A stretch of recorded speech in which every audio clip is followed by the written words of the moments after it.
on Police 10-7. Cambridge detectives have come to West Auckland to catch a thief. How did you get out so early? Because he's done a straight thinking course. And he proved to everybody he had changed. Man, he had changed. We're out with Glenn Wilson in Tauranga, chasing a guy who's trying to run another car off the road. Is it called fingers? When I caught up, what were you going to do? I'll sort him out. Hamilton officers are dealing with a drunk with a broken bottle. To Auckland to serve a warrant. One of our soccos attended these, the latest Whangamata burglaries, which were Wednesday night. There was 10. With the help of the North Shore Waitakere law enforcement team, they're hoping to catch one of the country's busiest burglars. This house we're going to is a prolific burglar with a lot of histories. He's got over 70 burglary convictions. He breaks into houses and, while occupants are home and asleep, will rifle through the house, take cash, credit cards, wallets. Ricardo Jones has just served 3 years of a 6-year sentence. He's currently on parole, having been released on the 17th of April. Suddenly, the burglary started happening again, and just an action replay of 4 years ago. Just had to be the same person. Just a female. What's this for? Hi, just from the police. Pat Burke's one, eh? Yeah? Yeah. Oh, we've just got a search warrant here. We'll just come in. Is, here? No, Where is he? I don't know. He's out somewhere. Oh, right. So he's out working again tonight, is he? Well, I don't know, honestly. I know he's just gone for a drive in a minute. He rang before and said he'd be home later. That's all he said. When did he ring you? Pardon? When did he ring you? About 5 o'clock this morning. Where was he then? At the end of the motorway. Heading where? Home. Heading home at 5 o'clock.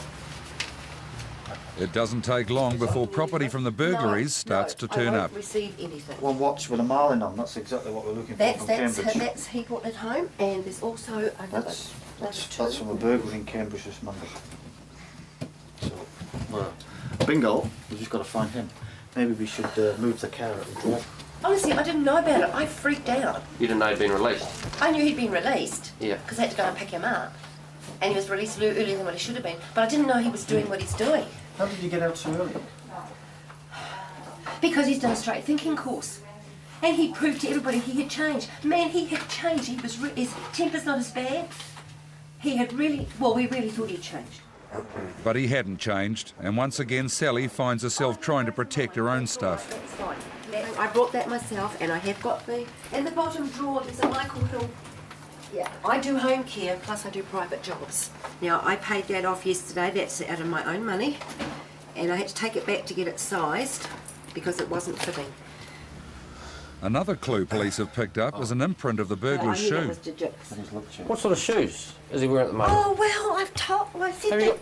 There's shoes everywhere. I agree with it. Constable Clay Polomanu has discovered one with a matching print. I think we like that, don't we? It's the same old story. I can't see how he can still do it at his age. He's, what, 33? I don't even know if he could run as fast. What I'm feeling guilty for, too, is because when I went to the parole board, I told them then if he did anything wrong, You tell them. that I would tell them. And I even threatened him because we were going to break up at the end of the month if he hadn't pulled his weight.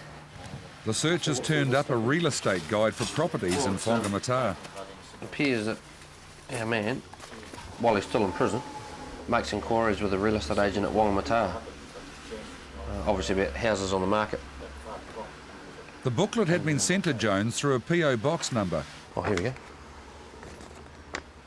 Addresses of the properties in this booklet. And a number of burglaries have been committed in the same streets as the houses for sale. Campbell Close. She's got a list there. Well, that's the list that accompanied the booklet. I don't think there's one there, but it's quite handy, isn't it? Real estate helping out burglars. Campbell Close. Chartwell Ave again. Aberdeen Place. Oh, Aberdeen Place.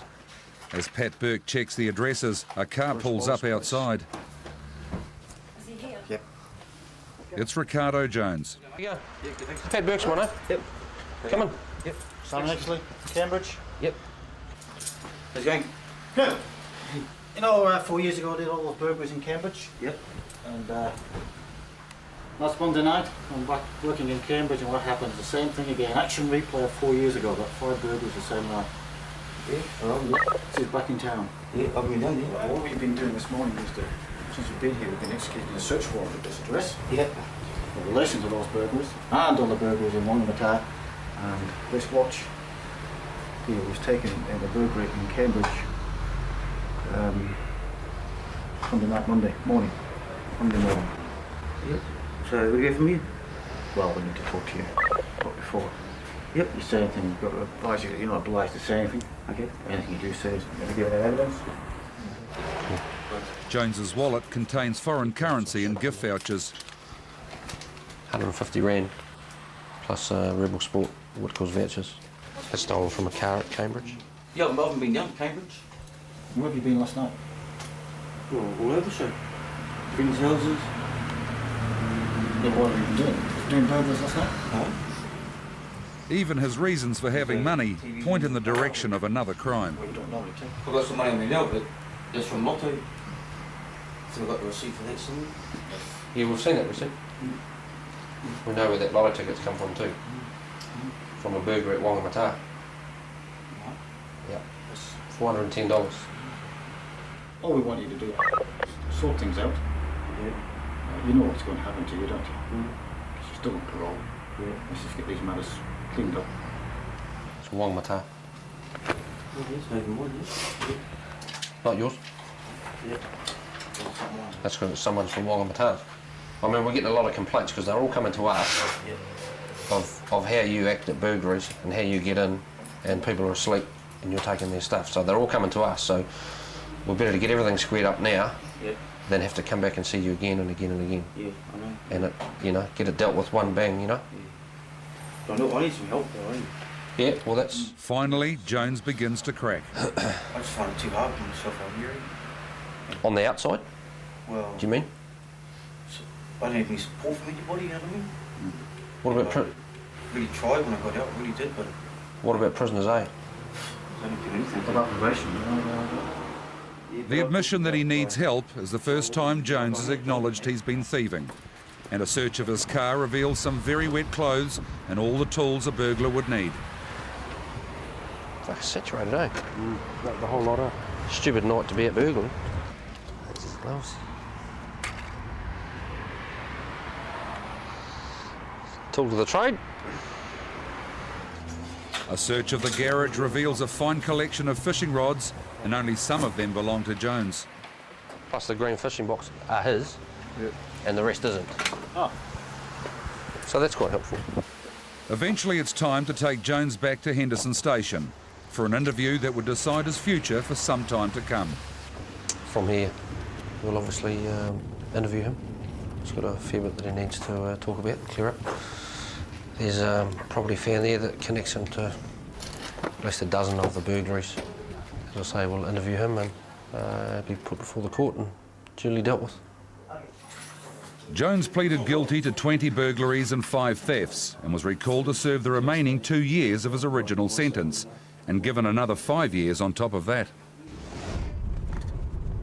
Got a little bit stuck, bro. Doesn't want the car should be anywhere near a road, but Constable Glenn Wilson's just arrived at an accident scene 10 minutes drive from Tauranga. Jump in the front, man. 3 young guys have buried their wreck of a car into a bank and they can't get it out. what happened, fellas? Crash. You guys coming this way, were you? From Rotorua? Yeah. Come around the corner and lose it backwards. Who was driving? Alex. Where's he? I don't know his last name. He's Islander. Where did he go?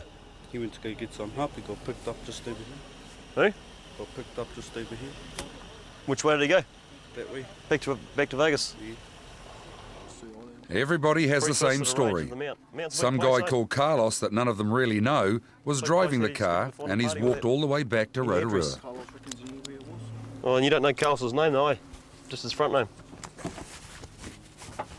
You know his surname? Don't know where he lives?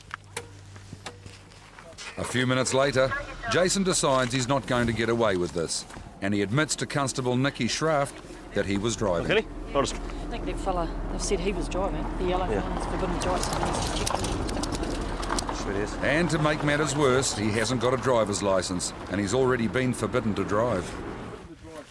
Never had a licence, eh? Never had a licence and you got stopped by a cop and they forbid you to drive. Oh, well, they just gave me a fine. Yeah, well, they forbid you to drive as well. And that means you can't drive a car, and if you drive a car, you A, go to court, and B, we take your car off you. Not that we really want this car, but it's just really an The accident. car is in such bad condition that Glenn can't understand how it's still on the road. You got no rubber on the back tyres, and look at this thing here. See there, all the rubber's come away from the canvas. You know what happened if you crashed into somebody and they end up dying? You know, you would probably go down for manslaughter. Yeah, exactly. Driving a car like this is so dangerous to be on the road. You'd end up copping some serious heat for that, eh? Even more surprising is the fact that Jason paid someone for the car. Where did it come from? It's obviously not no one's pride and joy. It's obviously a wreck from somewhere, but where did it come from? Oh, my mate. Did he just give it to you? No, bought it off him. How much did you pay for it? 100. Jeez, he stung you, mate. You haven't got the handbrake on, have you?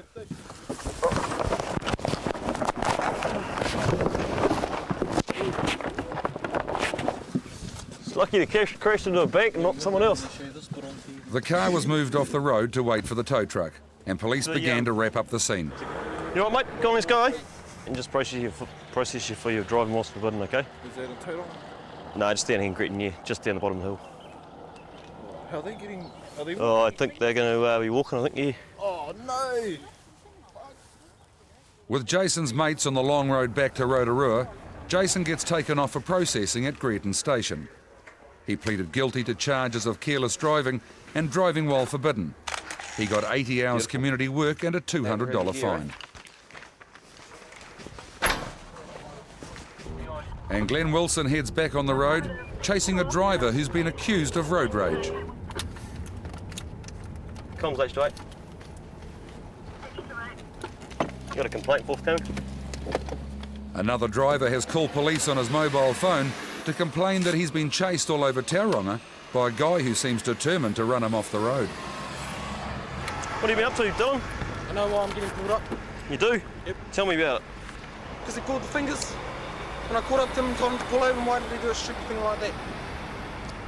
He just wouldn't stop. Dylan, the driver, is claiming provocation. He's got no right to overtake me on the Hunt Bridge. Well, what are you going to do when you caught him? Well, what would you do, boss? I can't ring you. I've got no cell phone. Well, what were you going to do? I'll sort him out. Sort him out. The only way to sort this out is back at the station. And by the time Glenn gets Dylan back there, the other driver is already telling his story. Tried cutting me off in there, like put his car across the road again. I managed to brake and get out of that one. So at least a couple of times he's taken you on the inside and tried to swerve into you, yeah? It doesn't. It doesn't? It doesn't, because we came back and I said to the guys then, I said, what do you think we should do? We can't take this guy back where we live into the neighbourhood because he's not going to stop. Craig claims that he's been driving around trying to shake Dylan off. I'm speaking to this other guy. But in Dylan's version of events, it's Craig who's had the problem. Yeah, so you passed him... I'm beside him before that roundabout. Okay, why were you passing him then? So I can get a good look at him and say, what, have you got a problem, mate? Yeah. So he did the bogey, so I think he's got a problem. So I followed him to Tortoise Street, all the way to the Mount Central. He just turned around and to the front of the Mount Police Station. He's done a U-turn and taken off again. I told him to stop, see what's the matter. Come on, mate, sort it out. Only when I sorted out the driver, none of the passengers. The female in the back was probably scared. So if he had stopped, you probably would have given him a clip. I reckon I wouldn't have given him a clip, but if it went to the point, maybe I might have, yes. Yeah. Either way, it is Dylan who has the problem now. He was convicted on a charge of dangerous driving, was disqualified for 9 months, and put under 12-month supervision.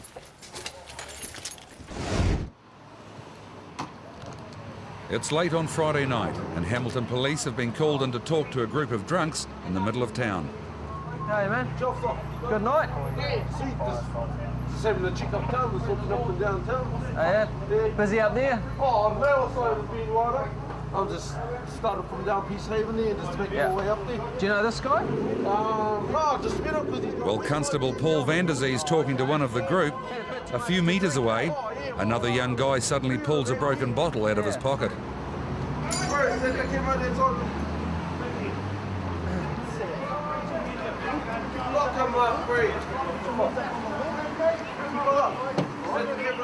When Constable Neil Frey goes to search the guy, he starts to resist, and Neil decides to handcuff him.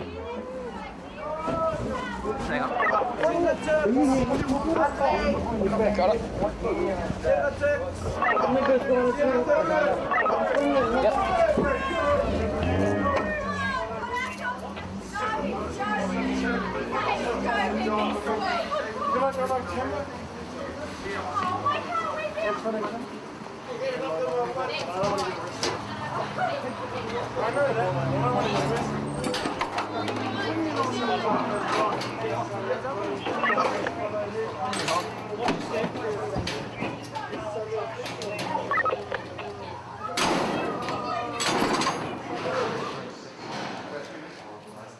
This was the second time that 16-year-old Jack had been stopped in the space of a few hours, and this time, it seems, he'd been looking for a fight. Sooner or later, I'll get those fellows first. Doesn't matter if he arrests me for tonight or next night or next week. I'll keep those niggas. I'll stab them in the face. Make sure of that. What's Mum's name? That sort of attitude as to why you're here, buddy. With Jack about to be treated to a few hours sobering up in the cells, a call comes through about an assault at a nearby Burger King. Apparently a Waikato security has been assaulted by somebody. So they're trying to restrain him at the moment. Yeah, just got a Ford Laser leaving Burger King quite quickly now, heading down towards Tristram. As the van approaches the scene, they see the suspect vehicle speeding away. Apparently the offender has arrived in this vehicle. Looks like his mates have done a runner. And Constable Mark Bartram goes to check out why they're in such a hurry. Hey mate, how are you? Gonna turn the car off for me for a sec?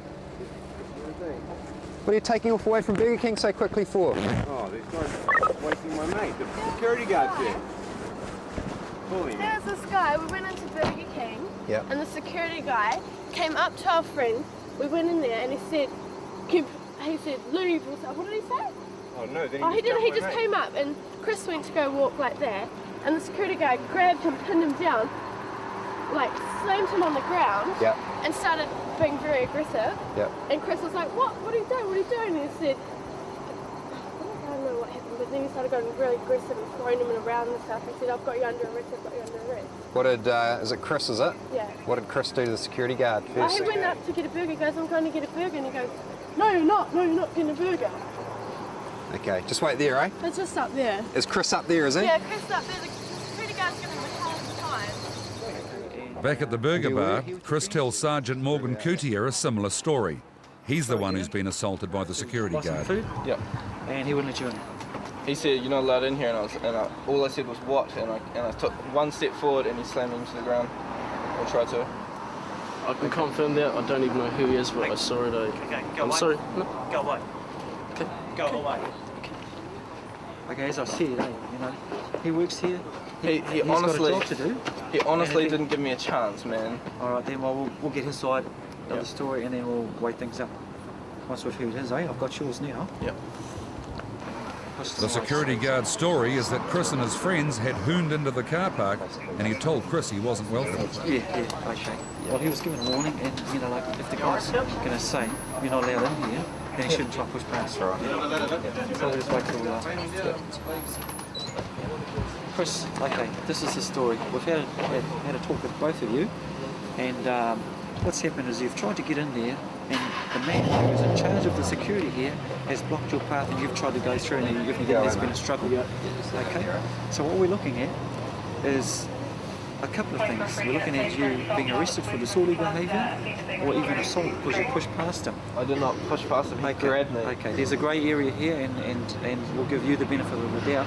So what we're going to do is send you on your way But what I want you to do, Chris, is apologise to that guy for whatever struggle happened, because there was some kind of violence here, and then you need to go away and not come back here. I appreciate it. All right?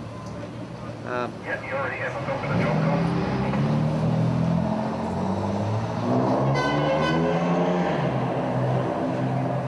sorry I tried to do whatever I did. Not exactly sure what that was, but obviously, you know, you had some difference to whatever. All I say is when someone says that you're denied entry, there's no questions. Okay. Right, I accept that. Okay, fair enough. Yep. Thank you. Chris, you're not to come back here, all right? Because obviously these guys are going to be here, and you don't want this to happen again.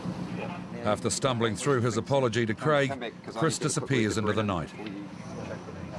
Next week on Police 10-7, a guy who's pulled up for breaking into cars is adamant it wasn't him. It's up to you. It's either easy way or hard way, Francis. Officers in South Auckland track down a thief. Double lock these so they don't. How am I going to get home anyway, man? Well, Mum's will have to come pick you up. Jump in. South Auckland officers launch a blitz against boy racers. And a guy with an unusual shopping list checks into a number of Hamilton motels. You've been shopping to order, Constables Alex Grant and Sonia Webb have been called to a South Auckland address to deal with a complaint of assault. Good. Hey, what's happened? They whacked you, eh? Yeah, but no, there was nothing. And tried to pinch his car. Yeah. He took off from the caravan park, got it to just here, come and get me. I went up to get it. There's three of them. Doors open. Yeah. Now there was another person who stopped. Yeah. Because I yelled out to them, you know, what the stereo's been ripped out, stolen. I know who it is. Yeah. Two of them took off that way, one over that caravan park. Yeah. So where's the car now? The car's here, I drove it home. The hatchback. Yeah. But the stereo was missing. Stereo's gone. And it's not ours. There's not mine, there's my ex-girlfriend. Yeah. Dwayne had been drinking with some old mates who'd wanted him to drive them to town from a nearby caravan park. When Dwayne refused, one of the guys jumped into his car with him. Down to Muck. Was in the passenger seat. Come out of the caravan park and he was like, "Where you going? Where you going?" Didn't say nothing. Just kept driving. "Where you going? Where you going?" Come out the entrance, turn right. "Where you going?" Turned down my mum's street. Went to come down my mum's street. I think he knew where I was going. Pulled the handbrake on me. He was like, "What are you doing? What are you doing?" You know. And he started punching me in the driver's side. So I just tried to push him off and trying to get him out of the car. So I just ended up turning off the car, grabbing up my keys, locking the ignition, running down the road, going next door to see my mate, asking for help. I was like crying and asking him for help. I'd just been smashed over. And that was all good. And then What do you mean that was all good? Oh, it wasn't all good, but it was good that I actually got to my mate's house. Yeah, that was good. Get him, to come out and help me. Yep. I saw a couple of guys entering his vehicle. Yeah. By the time I got up to the car, these guys had all ended up by the edge of the shop where the alcohol store is. Yeah. And it had started to turn quite nasty because Dwayne's mum was trying to get the car rolling down the road. Did you see any of these guys have any stereo or anything in their hands? I didn't see any objects in their hand. So we'll get the complainant on board and try and point out the house we believe that these two guys have gone to. Do a door knock there, and hopefully they'll let us in and we can have a look around for the stolen stereo. Okay, man, we'll be in touch with you, okay, dude? Okay, mate. After identifying the house and dropping Dwayne back home, Alex and Sonia went back to question the alleged assailant. Good evening, how are you? Constable Grant from the Warri Police. I'd like to speak to if he's available. Yes, he is. Okay. Has he been home all night? He's been out. Is he? Yeah. Cool. Is it okay if we come in, man? Yeah. Thank you. Do you know why we're here, mate? You're for? The incident that happened earlier this evening. You were drinking with Dwayne, weren't you? At the Favona Caravan Park. He's claiming that you beat him up. You're too smart, man. Yeah? Well, who took the car stereo? Where is it? Alright. You're under arrest for assault and theft Okay, you're not obliged to say anything. Anything you do say may be given in evidence. Do you understand that? Chi has not only admitted the assault, he also had the stolen stereo on the top of his wardrobe. You realise it was a pretty stupid thing you did, eh? How am I going to get home anyway, man? Well, Mums will have to come pick you up. Jump in.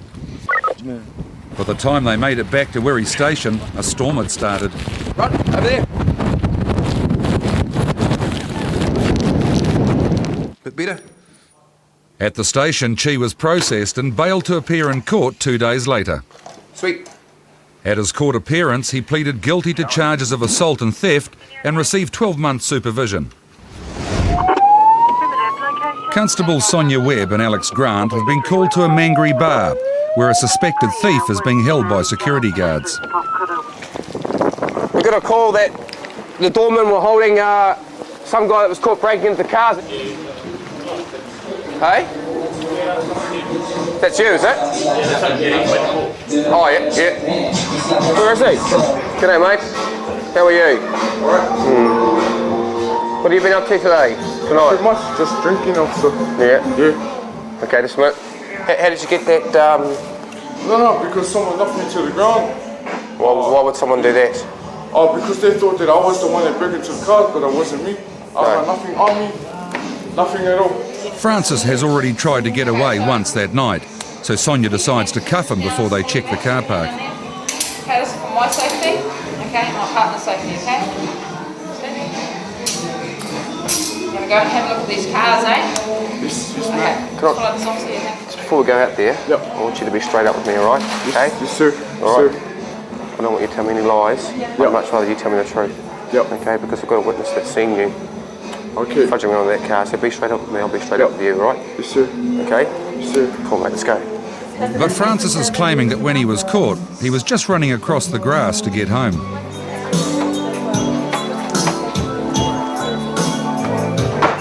Where are we? And look around me. There's 3 cops walking out. Explain that to me. No, honestly, I did not do that. And that is the honest truth. What we can do is take your clothing and get it analysed for glass on it. Okay then. You know, since you reckon you didn't do it. Yep. Well, what happens if I pass? That means I did not do it, because I knew for sure I did not do it. Well, no, because we've got a witness. Witness? Yep. Okay. So it's up to you. It's either the easy way or the hard way, Francis. No, up to you, man, because all I knew for sure I did not do nothing. The idea of a witness does cause Francis to pause for a moment, but he's still pleading innocence. I'm being straight up. I did not do that car. All I did was came down here, see what was going on in here. All I did was ran back to tell my cousins what was going on down here. That's all. This is obviously going nowhere, so Alex decides to get out of the rain and sort it out back at Wirrie Station. We'll go to Wirrie and speak with the sergeant. Give him his rights and I'll just get all the details of the car. Okay, you got some rights, okay? The right to frame and make a statement. Yes, ma'am. You have the right to consult and instruct a lawyer in private without delay. Give them those rights as soon as practicable, okay? Yes, ma'am. We're going to go back to Wirrie and sort it out there. Yes, ma'am. Okay? Back at the station, there's immediate confusion over Francis's true identity. The name that he's given me isn't the name that comes back on the computer, so I'm just going to go in there and see if he's got a change to the details that he's given me, and we'll take it from there. The piece of paper that he's got on his property matches the name of the printouts that I've got. He reckons it's his brother. So we'll go and talk to him and see what he says. Although Sonia's almost sure that she knows who Francis really is, he's not about to help in the identification. Francis, I thought you were going to tell me the truth. Oh, okay. So, You're going to tell me the truth? Yep. Okay, what's your name then? Francis. What's your last name? Francis. Well, how come you've got this piece of paper with on it? Yeah, that's my other brother. That's your brother, is it? Yeah. Okay. Why are you carrying it around? This is his pants. I'm wearing it. It turns out that Francis really is his brother, and he's wanted by police at Auckland Central for failing to appear in court on other charges. Francis. No charges were laid in connection with the Mangere car break-ins, but Francis appeared in court the next morning to face up to his previous charges. Go to this. Is that it? Right, go around this way, Have a good sleep. Night, night. See you, man. Cool, all good. Constables Rob Downer and Craig Chaplow are on their way to a Hamilton motel, where the owners spotted a guy suspected of a number of motel thefts. He checks in, then uplifts a television, microwave oven, video if they've got them, puts them in his car and then just drives off. What unit number, sir? 803. The motel owners have recognised the man from a circulated photograph, and right now he is sitting in his room. So what we're talking to you about is some fraud matters relating to motels. We've got quite a number of complaints recently from Hamilton here about you booking into motels, coming in your little white car. Someone else has been using my white car. Okay, well, Sam's first words set the tone. The truth is going to be hard to come by. At one stage my car got stolen, okay? Okay. Did you report that? Yes, I did, yes. And then I got the blame for a lot of things that have been used for as well. Okay. Yeah.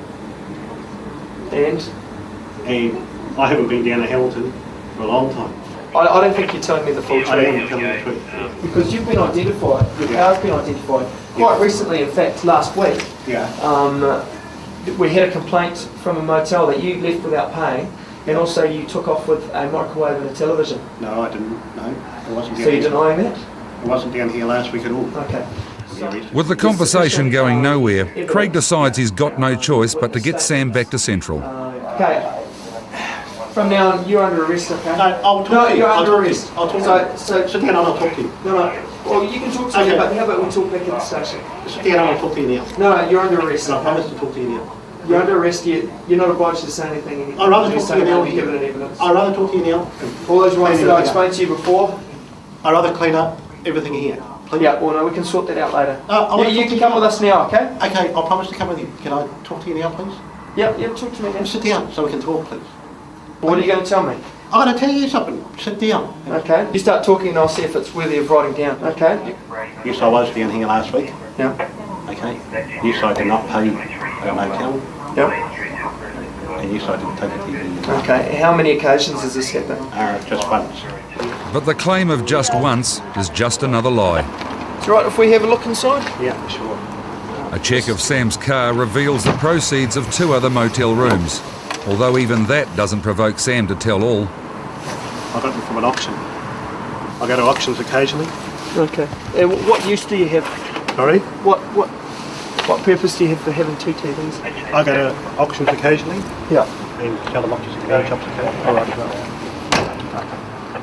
While they head for the station, Constable Tony Sweetman's arrived to clear up the scene. And the first thing she finds is a microwave Sam had prepared earlier. Scoundrel. We need to get it photographed. I knew that's what he was up to. Little mongrel. Back at Central, the evidence against Sam begins to mount. What's that? That's the previous one I had a couple of weeks ago. Where's it from? I can't remember which one it was from. You stay at quite a few places, don't you? As well as the keys, Sam's wallet contains motel cards and what appears to be a shopping list. And next door in the operations room, Rob Downer's discovered a series of thefts that appear to be linked. From what I can gather so far is that he's been for quite some time now just basically checking into motels and taking televisions, microwaves, and he'll check in, stay there for a few hours, and then he loads up a microwave and a television and then drives off, and they don't see him again, and he just goes from motel to motel doing that. You've been shopping to order, haven't you? No, I haven't. No. You haven't? No. Oh, what's the shopping lists and stuff we found in your wallet about? Sorry? The shopping I've lists. had it in there for a long time, that's honest about that. Yeah, no, I'm not happy with that explanation. But you carry on writing. What have you written so far? Last week, booked into 4 motels. One motel I did not stay in. The other 3 I You empty your brain onto that piece of paper and see if we can match up what we know with what you think you know, okay? It's finally dawned on Sam that he's going to have to talk. The oldest old one was from Cordlands and the microwave, and the newer one was from Boundary Road. Okay. So you didn't buy them from an auctioneer's? Not those ones, no. Stories change. Checks with the motels confirm that Sam's beginning to tell the truth. Good evening, it's Tony Sweetman from the East Hamilton Police. How are you? I'm sorry to bother you at this hour of the night. We just have a query. We've got picked up a gentleman that's admitted to checking into your accommodation sometime today, I believe, and he's checked out without paying, and he's brought with him a TV and a microwave. The motel owner had also been wondering what had happened to Sam, but he didn't know that he'd already become another victim. What room number was he staying in? Okay, are you able to go and confirm and have a look at the room numbers? That room is, the TV's missing. The microwave and TV were missing, which left the motel owner feeling a little sheepish. So you're not on your own there. You're not the only one that's had the wool pulled over your eyes today. Sam had actually been booked into 5 different motels on the night he was picked up, and when he went to court he was convicted on a total of 20 burglary and theft charges and was sentenced to 12 months in jail, which he may serve as home detention. At the lights. Officers have gathered at Otahu Police Station on a Friday night to launch a blitz against boy racers in South Auckland. They gather out right outside the shell, they line up outside the shell, and then they drag towards the goal and towards the roundabout. Constable Nico Gwynn and Sergeant Kevin Spurtle have organised the operation in response to a local outcry about the weekend racing. Driver's licence, mate. What's the reason for not stopping at the red light up the road? Red light. And when it comes to dealing with the racers, the policy is zero tolerance. Infringement offence, failing to comply with traffic lights, $150 within 28 days of some date, address at the bottom of the ticket. 40 kilometres over the speed limit is going to cost you $400. Okay? The company, a learner licence and accompanied by a full licence holder, it's going to cost you another $400. Okay? Having the expired licence label on the vehicle, that's going to cost you $200. So it's going to be a very expensive night out for you tonight, isn't it? Okay, see, these are the things that's going to happen to you if you turn up at the drags. In spite of the heavy police presence, cars were still out looking for the drags. Obviously they can't go on TI Drive, so they're all coming down in Chapel Road now. See them all parking up on the side of the road. They're down here. Nico found them and called in other officers to help round them up. We're just trying to herd them back up to Chapel Road where the patrol car is. As you can see, they're all trying to turn around and run away from them. What we're trying to do here is trying to get them all in one place. I think we've trapped them. Having trapped the boy racers, police now systematically check all the cars. You got a cert for lowering the car, man? Have you got a certificate for lowering the car this low? The main problem for Noel, the driver, is that there's no way Nico can tell if the car's been legally modified. Where'd you get the springs done on the car? Snails. Have you got the receipt for it? Okay, what I'll get you to do is get your jack out, jack it up so I won't look at the springs, eh? I don't have a jack. Sorry? Don't have a jack. You don't have a jack for the car? No. So what are you going to do if you're going to have a flat tyre? Just bring my old man or something. Bring your old man. It's rather clever, isn't it? Okay, I need to inspect the springs on your car, because if they're not seated on the car, okay, I will be riding your car off the road. Okay, if I can't inspect them, I'm going to sticker your car right now. Oh well, do your job. Doing his job in this case means a pink sticker and more problems for Noel. I warned you not to drive the car again until you get that fixed, or you can provide the car to me and have a look at the springs, alright? Other than that, it stays off the road. Okay, have a good night. While Noel contemplates the future of his car, a call comes in about a drunk on the motorway. Yeah, copy. You're able to keep tabs on him and we'll catch up with him. Okay, we just got a copy of a call from the comms that there's a very drunk person driving along the motorway.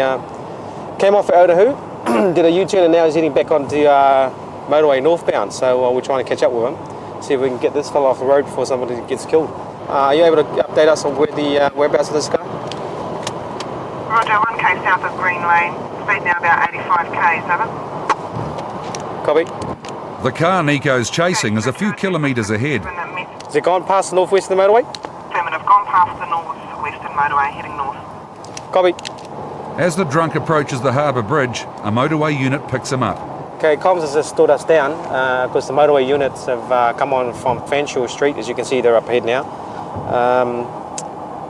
The motorways unit are taking over the stop now, so we'll stop by and give them a hand see what happens from here.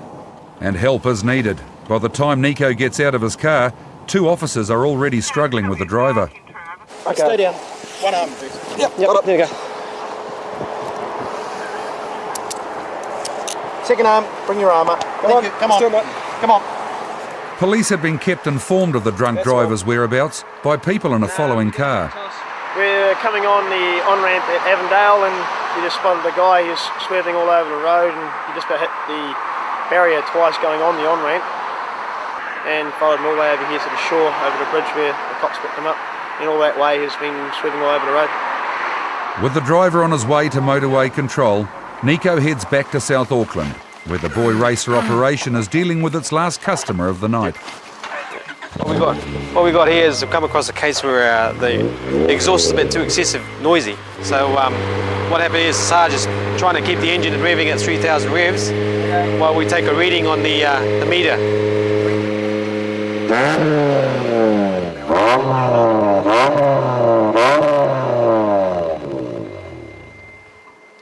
106.5. The noise meter reading of 106.5 qualifies as excessive. What about the neighbours around here? This is what everyone around this area is complaining about at night time, is excessive noise. You know what the fine is for driving a vehicle like that? It's $600. And it's driving a vehicle in a manner likely to cause annoyance. But a $600 fine is only the start of Lee's problems.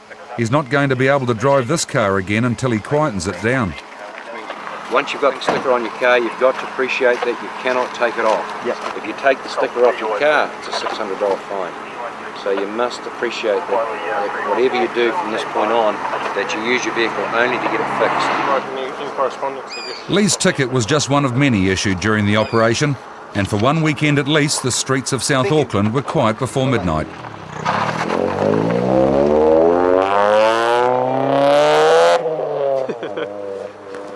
That is loud. Next week on Police 10-7, Hamilton's teenagers are in trouble again. They're crashing their cars. I wasn't driving, I'm sure. I'm sure I didn't get in the car. I didn't even have my keys on me. Smoking cannabis in all the wrong places. Oh dear. And getting too drunk to know where they are. It's still early on Friday night in Hamilton, but the swing shift has already been called into action. How's it going? You're under arrest for theft. Turn around, put your hands on the wall. Constable Gordon Grant had chased Shane from a nearby car park, where he'd been seen with a bag and clothes stolen from a car. Yeah, who did that? Yeah. Transport him if you want.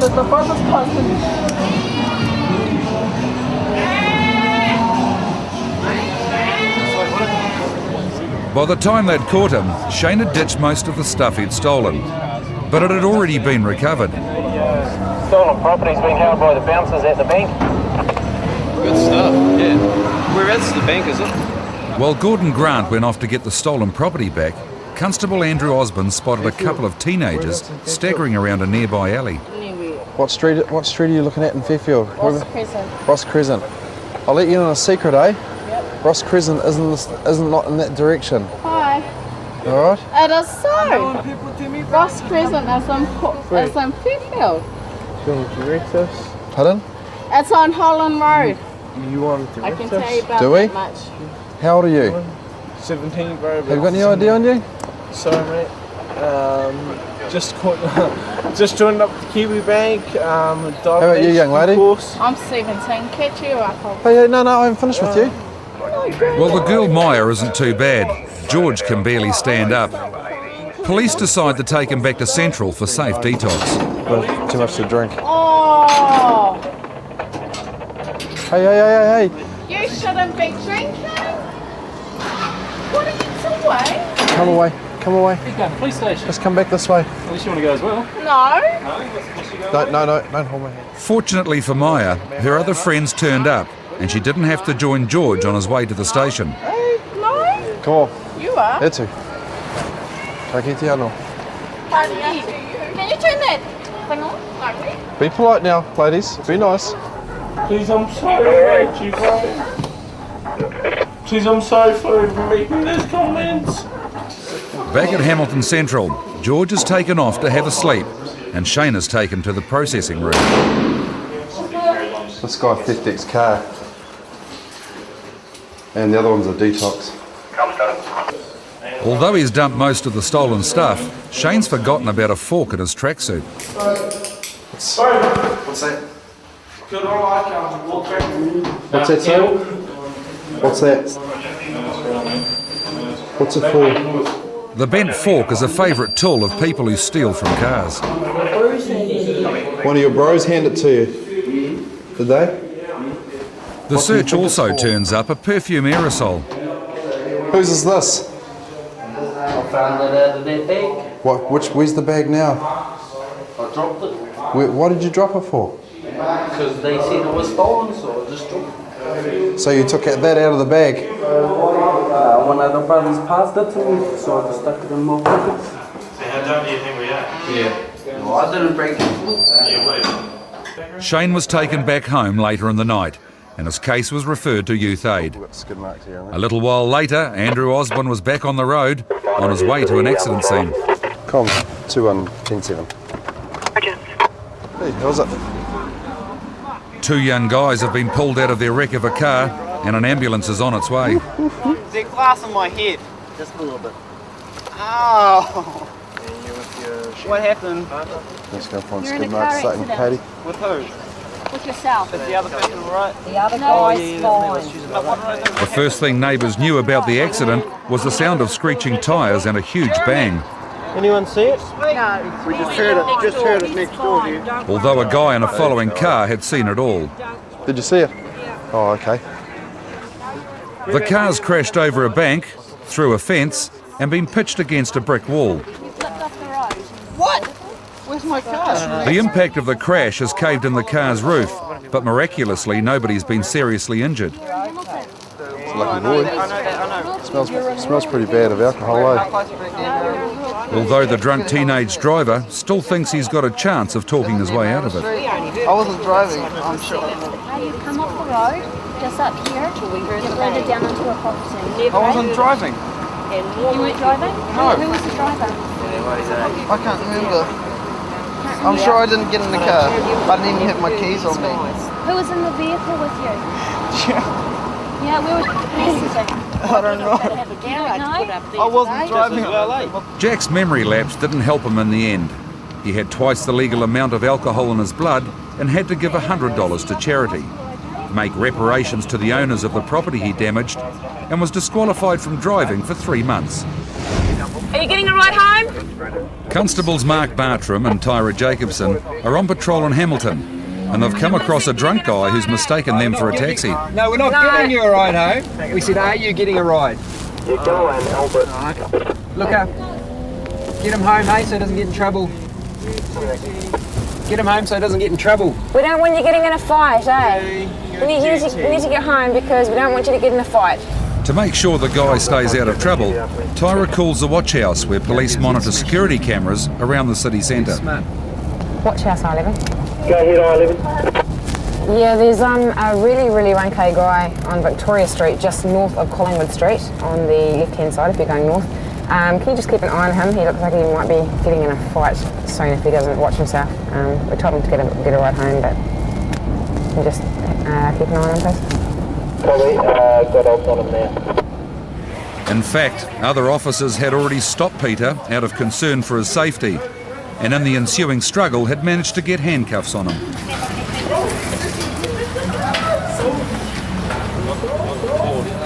Finally, they get Peter into the van and on the way to detox to sober up. And just up the road, Mark and Tyra come across some guys smoking in a car. Just hilarious. Quick, get the marijuana smell out of the car. Yeah. What are you guys up to? Just having a wee sitting in your car, are you? Okay. What have you guys been smoking? Have you? Ciggies and what else? Is it? What can I smell other stuff? Do you think? Jump out of the car, eh? Oh dear. In spite of the initial denial, Sean quickly realises he's been caught in the act. Snapped. Okay, have you, where's all your cannabis? Is it on you? Just want to give it to me? Whose is this? Mine. It's yours. The two $100 bags of cannabis will add up to a charge of possession and a trip to Hamilton Central. Quite a bit of cannabis there, mate.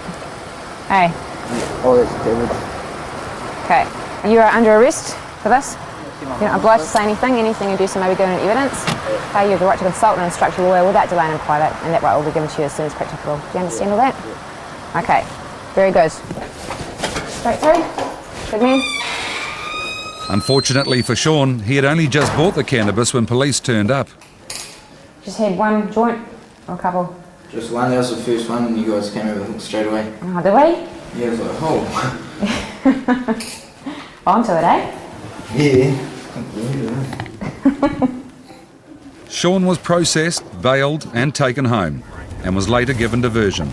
And Mark and Tyra were called to assist with a complaint of assault. I don't know, but it's just that he's sweet It's as just that the I driveway was sweet looked as until he started identical, coming at him and here. then he grabbed him and he was going to He started hitting drown me. you in a puddle. You just be quiet for a second. Where does he live? I'm in Frankton, but we were meeting his friends. A drunk guy and his partner were on their way to a party when they stumbled into the wrong house. A mistake that led to a struggle with the angry occupants. They both came into our place. She knocked on the door and started to ask, where's Arthur? And he came out to see what was going on, and the guy was sitting in our garage. Oh, was he? Which was with the light on. Which is okay. You know, he's drunk, probably lost. Not really okay, but while yeah. we're moving, you know, starts the verbal stuff. So, hey, bro. Okay. I can hear that this girl's still going nuts, so we'll see the other ones that are... We're just going to have to go and try and get them home or whatever, okay?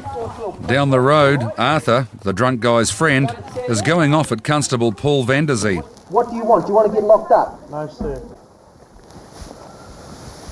You're going to go down there, you're probably going to get locked up in the process. I don't want that, sir. No, you Sweet, don't. sweet. So why are you being all staunch? Nah, who hit my mate? Eh? That's between your mate and the guy that hit him. It's nothing to do with you. No, I don't want to shake your hand. Yeah, sweet. Go inside. Make sure what do you want to do? What do you want me to do? I want you to go inside and I want you to go to bed, not walk around. Sweet. You guys have all been drinking, alright? What we're saying to you is if he wants to make a complaint, we'll bring come in the morning when everyone's sleeping. Having got the people in the house settled, police now have to deal with the guy whose house they stumbled into. What we want to know is where he lives. He lives here, doesn't he? No, he doesn't live here. I've never seen him before. Why do you want to know where he lives, though? Okay. Eh? Why do you want to know where he lives? Because if a car comes in here with 5 guys and starts to do their honky-tonky, mate. Outside your place? Inside my place. Right. You know, hey, he doesn't even know where he is at the moment. He's not going to remember where He's you that live. drunk. That's He's why that drunk. And that's what's caused him to do all this tonight. He has no idea where he is. We had to take him and show him his mate's house. That's how drunk he is. He won't even remember you guys or your house in the morning. Trust me. Eventually they calm the guy down, enough to get him back home. What you're saying. If there's any more commotion with them at all, just call 111. We're coming straight round here and we're going to lock them all straight back up. For Constables Alex Grant and Sonia Webb, the Friday afternoon shift starts with the sighting of a vehicle near Highway 61, South Auckland Pad. Oh, I saw that car. It went through the roundabout at Mahia and Foxhead Road there. It had that Triple M motorcycles. I just figured that, I don't know, something just went off in my mind that it's possibly going to the 61 pad here. And hello, it turned in.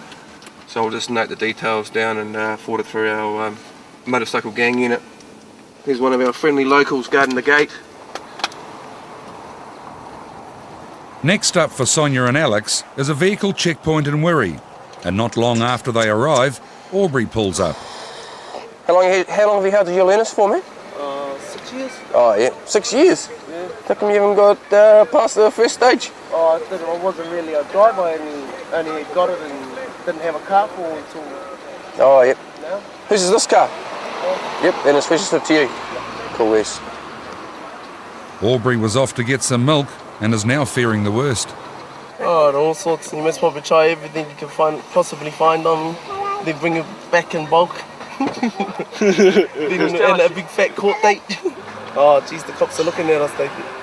The longer the check takes, the more nervous Aubrey's becoming.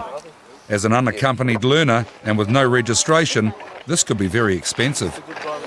Cool. Hey, have you got a full licence, dude? Oh, no. No. What are you driving for, Aubrey? But this time he's in luck. Score, are you? All right, I'm just going to issue one infringement, okay? Oh. And that's the driving unaccompanied, okay? See, mate, pat on the back, mate. It's hardly you come across that, mate. Well, there's not much point in giving you more than that, is there, Aubrey? Can you afford it? I'll have to. Oh, yeah, man. Try and move past the second stage of your licence, eh? 6 years on your learners is a bit crazy. Okay, so it's just the one for learner driver unaccompanied. And I want to make sure that the little one's buckled up, eh? Yep. Thank you, man. Okay? Yep. Catch you later, mate. Yep. See you. That's a nice cop for you, mate. That's champ. Don't leave home without one.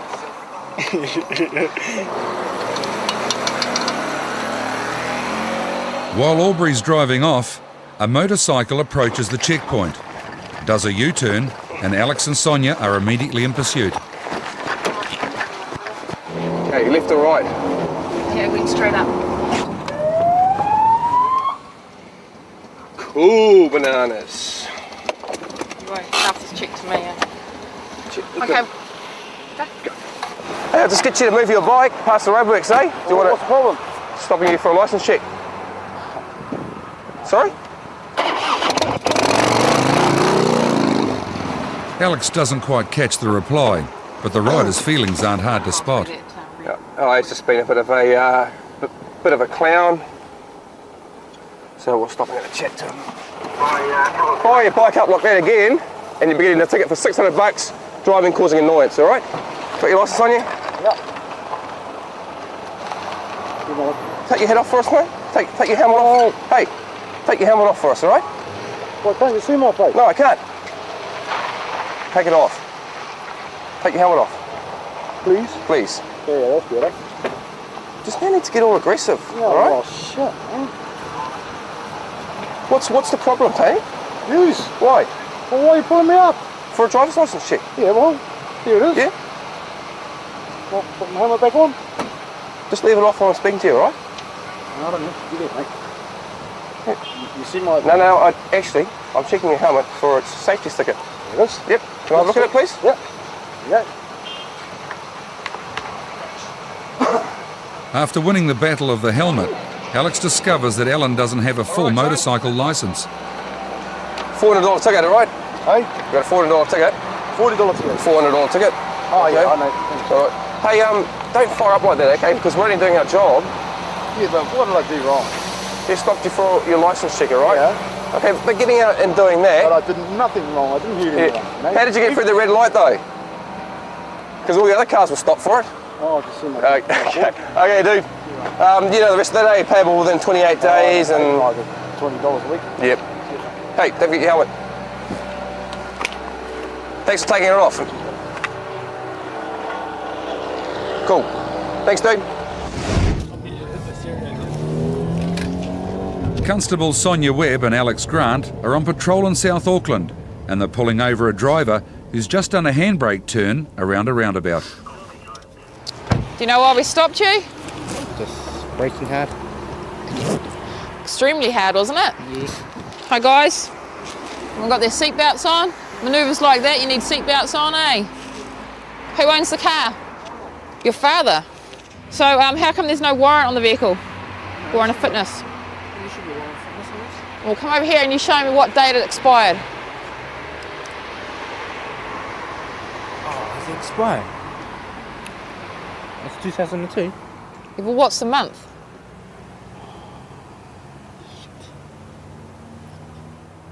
Expired. Where do you guys live? Having finally agreed that the warrant had expired, John and his friends now face another problem. John only has a restricted licence. What have you guys been doing tonight? You're gonna go see some girls. How old are you? About 12? 15? Look at everyone's little eyes. You forget the clear eyes tonight. Just wait here and I'll do some checks. A car full of passengers on a restricted licence is only one of John's problems. By the time they've added on the cost of driving dangerously, the bill will get up to $1,000. This is your ticket you're getting, okay? $400 for restricted driver carried unauthorised passenger, okay? And a $600 ticket for operated a vehicle in a manner likely to cause damage. That's for your big, pull on the old brakes, leave a bit of smoke, and with a vehicle behind, in front and behind, okay? And what's happening with you? He's just going to walk. Excellent. See you later.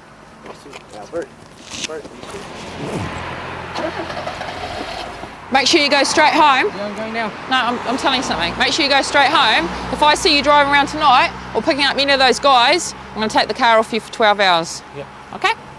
See ya. With his friends on their long walk back to Papakura, John heads home and Sonia and Alex head to Hunter's Corner, a favoured pickup spot for prostitutes. Hi guys. Jasmine's a transsexual who's currently on bail on a charge of demanding with menaces. And you would have to sign a bail bond, wouldn't you? You would have had to sign a bail bond. Yeah. And what did the bail bond say? Just the bail bond.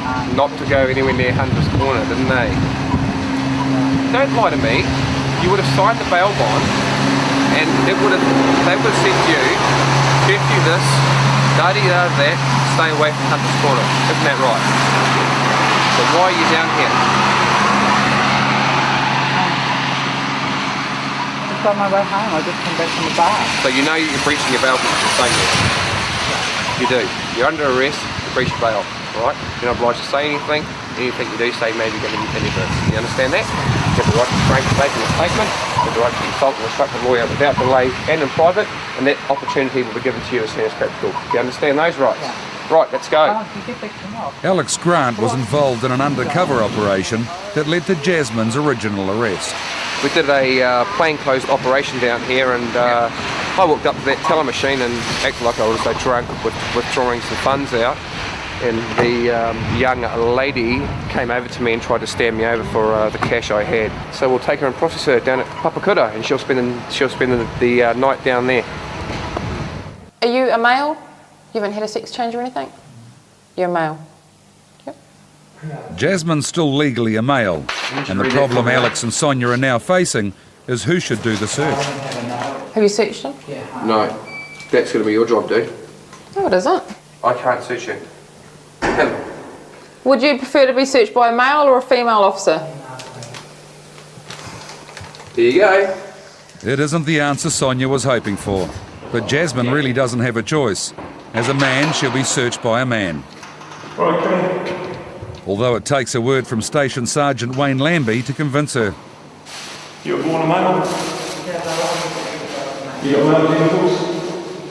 You're going to be searched by a male. End of story. No female officer will do it. Do you understand me? Yeah. Okay, here you go. Cheers, thanks. Okay, dude. Just get you to stand over there. I need to take you to take your top off. Okay? Wait a sec. She'll go to court tomorrow on a charge of breaching her bail condition. She stays in for tonight, goes to court tomorrow, and she'll get court bail again. And that'll be the end of it until she appears for her depositions hearing next month for demanding with menaces. Next week on Police 10-7, we look at what happens when people have too much to drink. Ready, set, go. And also next week, there's havoc on the roads when a tourist travelling on the wrong side of the highway is involved in a head-on crash with a young man.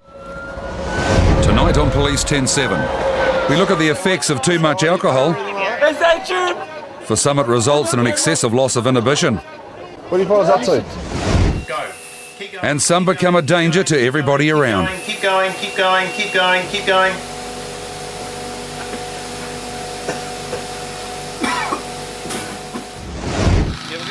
And just outside Taupo, a Brazilian driver on holiday comes around the bend on the wrong side of the road and crashes head-on into a young driver from Palmerston North.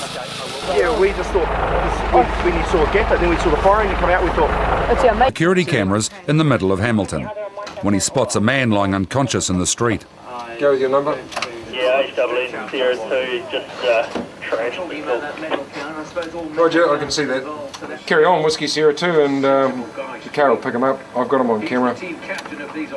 The man is extremely drunk, and police have to take him back to Central to make sure he comes to no harm while he sobers up.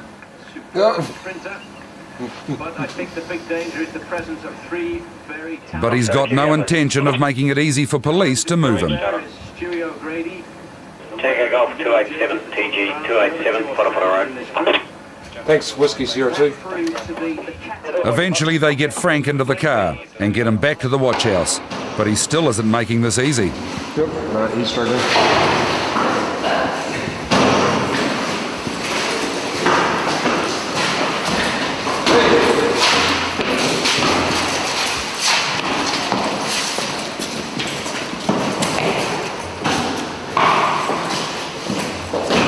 You're going to have a sleep. Sober up before you can go, eh? You're crashed out downtown. Alright? Yeah, whatever you say. Yep. Come on. It doesn't take long to work out that there's little chance of Frank understanding anything that's happening to him. Nah, I'm alright. No, you're not. Nah, I'm alright. Do what the man says. Come on. Nah, I'm alright. Come on. Stand up, stand up. Walk. Go have a sleep. Come on.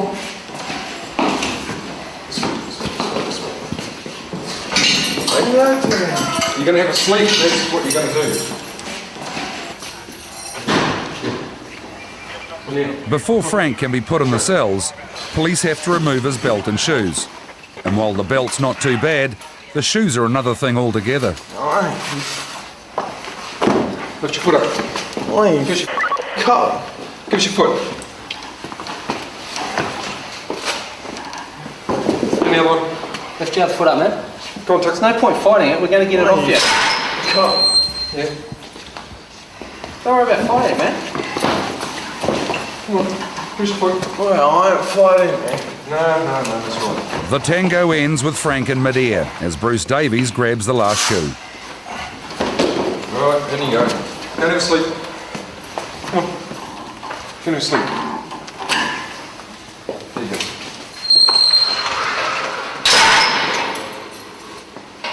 Frank went home in the morning after he'd sobered up, but he wasn't the last drunk police had to deal with that week. Comms I2110-7, got another car. Constables Andrew Osborne and Dale Smith have been called to a fight outside a bar. Just 2 disgruntled groups with so they've already had a go. Where's the other part of the group? The other part's over here. From outside and shit. Yeah, they've already smashing up. Just jump back out and talk to this fellow, that's all. Two groups of youths have been pushing each other around, but as usual, it's nobody's fault. So what do you say? What do you say angry about then? Oh, I'm angry about nothing. It didn't look like when I came over. Let's go talk to my sister. Go home, then. All right, jump in the car and go. What'd you say, sir? You know what the... Nah, it's a bit of a Mexican standoff. Just when they think it's all under control, the pushing and shoving starts again. Hey, mate. Hey.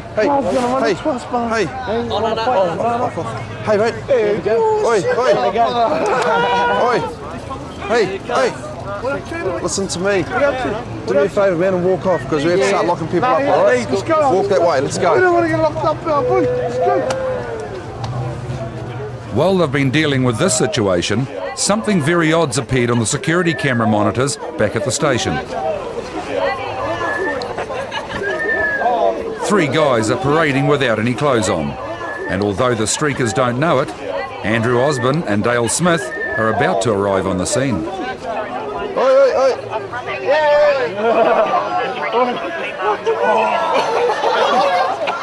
Last people around the scene, really, eh? Yes, say hi to your mate or anything like that. Is that you? On the camera. What do you find us up to? Tell you what we do. Come with us and you put your clothes on and then we'll have a proper chat to you, eh? The guys have come up to Hamilton from Tokoroa for a night on the town. Oh, just over here. Go over here and put your clothes on, eh? How many of you were you? There had been 3 of them, and the third one could have walked away, but he decides to draw attention to himself. Move along. Move along. Move along. I've asked you twice. And then a witness points out that he was the third streaker. Is there another one? Come and stand out here. Like I said, on the footpath. Look up. Oh. A quick check with Central confirms that Sean had been one of them. That's the guy. Go ahead. They'd all been drinking and having a good time until they'd made the decision to strip. And now Sean can't understand what all the fuss is about. Stand by. Wait, we're from Tokoroa. There's how many murders in Tokoroa? We just ever a good time. This is Nixon Street. He's local. How many people? Excuse me. This guy talks too much. Eventually, transport arrives to take them back to Central. Excuse me, this is going to be a big joke, okay? No, guys. Boy, you're coming. I'll see you, mate. After sobering up at the station, the 3 would be released. Where are they? And Andrew and Dale headed back on the beat. Go back and eat coffee and donuts. Yeah.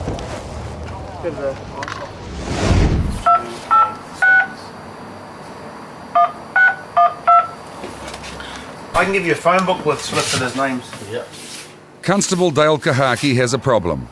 He's trying to find a lawyer for a suspected drunk driver who's been involved in a crash. And none of the people on the solicitor's list can be found. So do you deal with EBAs? Finally, on the 12th attempt, he's got through to someone who can help. Okay, I've got a chap who's been drinking. He's been involved in a crash. He needs to speak to a solicitor. He doesn't know anyone because he's not from here. Would you be in a position to speak to him? Here we are. Here's a solicitor for you to speak to. He's on a cell phone. He's in a reasonably bad area. Okay? Here we are. I'm going to put you in here, okay? So it's nice and private. The man has already caused serious injuries to the innocent driver of another car. He'd been followed on the highway and he'd been weaving all over the road. And he's weaved onto the wrong side of the road, hit an oncoming car, hit the bridge and blocked the road. While the suspected drunk driver receives legal advice, volunteers from Narrawahia Fire Station are cleaning up the accident scene. No, it's Excuse me? The woman driver of the red car suffered fractured hands and chest injuries, as well as numerous lacerations to the body and face, some of which may result in permanent scarring. Come over. Now, listen to me. Right. I know that you understand because you're an accountant. Back at the booze bus, Raj has finally agreed to an evidential breath test. Okay. Over here, sir. Come and stand over here. Right? You can hold it. You seal your lips around that little bit there, alright? And keep blowing until I tell you to stop. Ready? Deep breath and go. Keep going. Blow. Blow. Blow. Blow. Blow. Blow. Blow. Keep going. Stop. Do the same thing again in a minute, okay? The first result is over the limit of 400, which means Raj will have to take a second test. And that's when the problems start. Ready, set, go.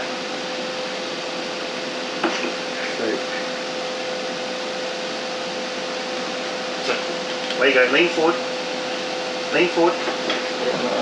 That's alright, it's okay. It's okay. Go. No, don't. Keep going. Keep going, keep going, keep going. Stop.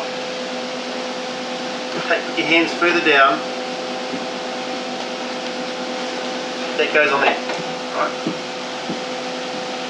Okay? That's fine. I'll hold it. I'll hold it. You blow into the mouthpiece. Ready? I'll hold it. Big blow, go. Blow, blow, blow. Although he's managed it once, Raj can't seem to do it a second time. You didn't do it properly, okay? Now blow, as hard as you can. Go. Keep going, blow. blow, blow, blow, blow.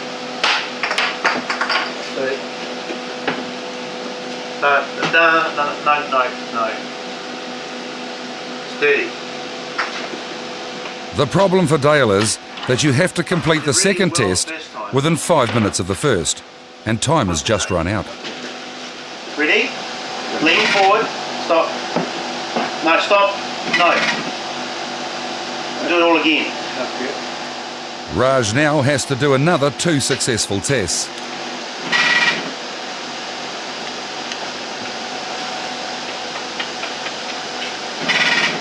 Blow, blow, blow, blow, blow, blow, blow, blow, blow, blow. Stop. Blow. Blow. Blow, blow. Blow in it. Blow, blow, blow, blow.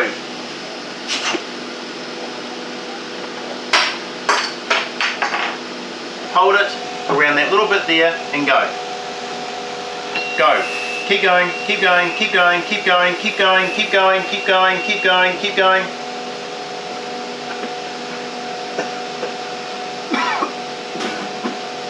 No. Come and stand over here. We'll try a different standing position. Ready? Okay, you hold it. And go. Ready, go. But just changing positions isn't going to work. Time has run out again. Blow. Stop. Stop.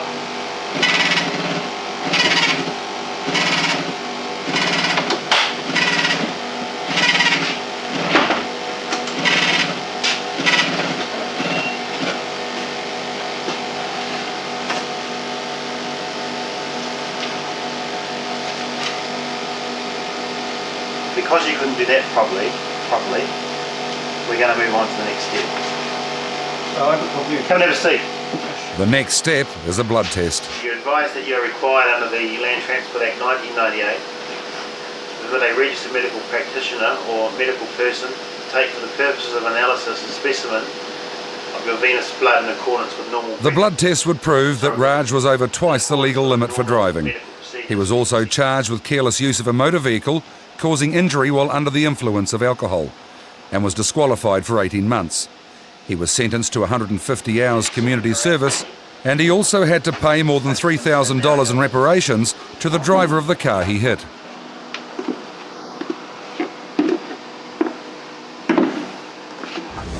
Hi sir.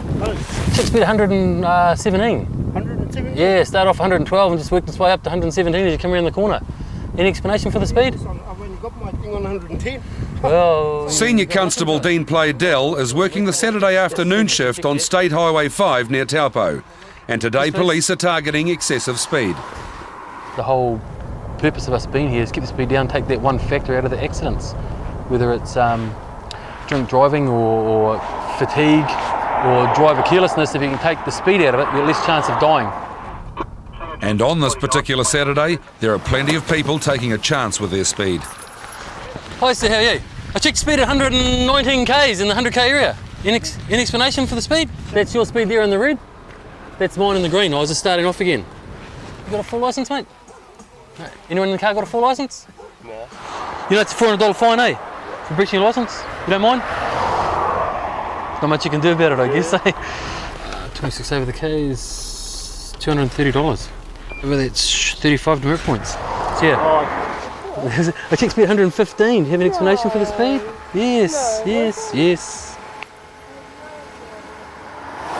Definitely 115. The excuses don't change much, but as the afternoon wears on, a regular stream of speeding drivers keeps Dean busy. I'm not being mean, I'll just do my job. Your occupation? Marketing manager. How you doing? Good. Check speed 112 in the 100k area. Oh, was it? Yeah, any explanation for that? No, I didn't even notice. 33 over. $300. One of the reasons for the police operation is the expected arrival of the night riders. This evening we've got a whole lot of young guys coming through from Palmerston North. They call themselves the Palmerston North Night Riders. We're looking at about 130 cars or thereabouts. They're all very well behaved, they're just young guys going for a drive. 9871, State Highway 30 South. But this year, the Night Riders Rally goes badly wrong. Where do you guys want me? Put in a front up the top there. Yep. And then we'll do traffic. We'll just get some flow going through. We'll close that one lane. Okay. A Brazilian tourist has come around a corner on the wrong side of the road and smashed head-on into one of the cars from the rally. Yeah, that's fine. Cool.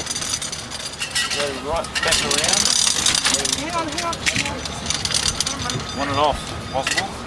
The Brazilian driver has received only a few bruises, but his wife was in pain and trapped in their car.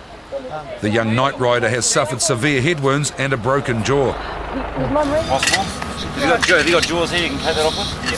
Yep. Can we have that off, please? Thank you. Appreciate that. Now, what have we got here? As ambulance officers and the fire brigade get to work, Dean Playdell's trying to keep other young night riders from getting too close. Listen, buddy, go take your car right up out of the road out of the way, eh? Right out of the scene here. I don't care. Move your car out of the way. We don't want another accident. I don't know that's getting hit because you want to park somewhere. Yeah, no, keep talking. Friends of the victim believe he'd got an urgent call to go to Napier. And so he was shooting back, see how his brother is. Yeah. But his mum thinks he's still in Napier, man. Were you the cop that pulled us up? Yeah. Yeah, we just thought, when you saw a gap, and then we saw the firing and come out, we thought... It's our mate. I said to you, eh, bro? Yeah, he goes, because our mate just left, because he just got a phone call about his brother. And I go, I'll picture that. Watch out, guys, off the road. Apparently we're part of the come over for the Night Riders thing that we were talking about earlier.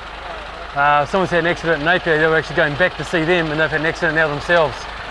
You were the one in the car, right? Yeah, thank you. Much appreciated. We'll catch up with you a little bit later on once you've done some cup. 1/2 pint of beer with a meal. The first person on the scene is an off-duty ambulance officer in a following car. A query fracture pelvis, so she's very, very sore here. And she's also got chest trouble. We've got the oxygen onto her. What have we got here? Pelvis. Yep. With a suspected broken pelvis and signs of internal injuries, the woman can't be pulled straight out of the car. She's trapped under there? Not trapped, but I think we get this door off because it's going to be too awkward to shift her as she is. With the pelvis the way it is, it's taking... Even if we got the end of the bed there? Rescue workers are going to have to open up the whole side of the car to get the woman out. Yeah, we're going to drop the whole side here. Bruce, very quickly. Paul, can I have the torch, please? Hospital? Okay, I will.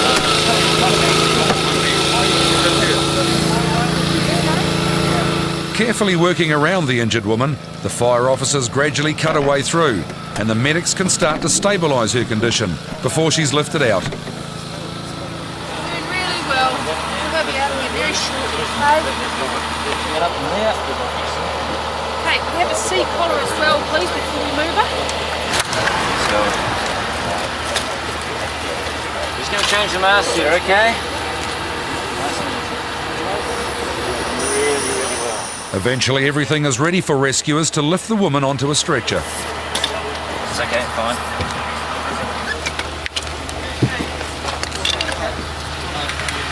Dean's convinced that everyone survived because they weren't travelling very fast. No, she's got a stiff neck on. I don't No, that's okay.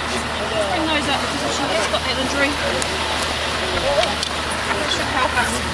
Right. Both the woman and the young night rider would spend several days in hospital recovering from their injuries.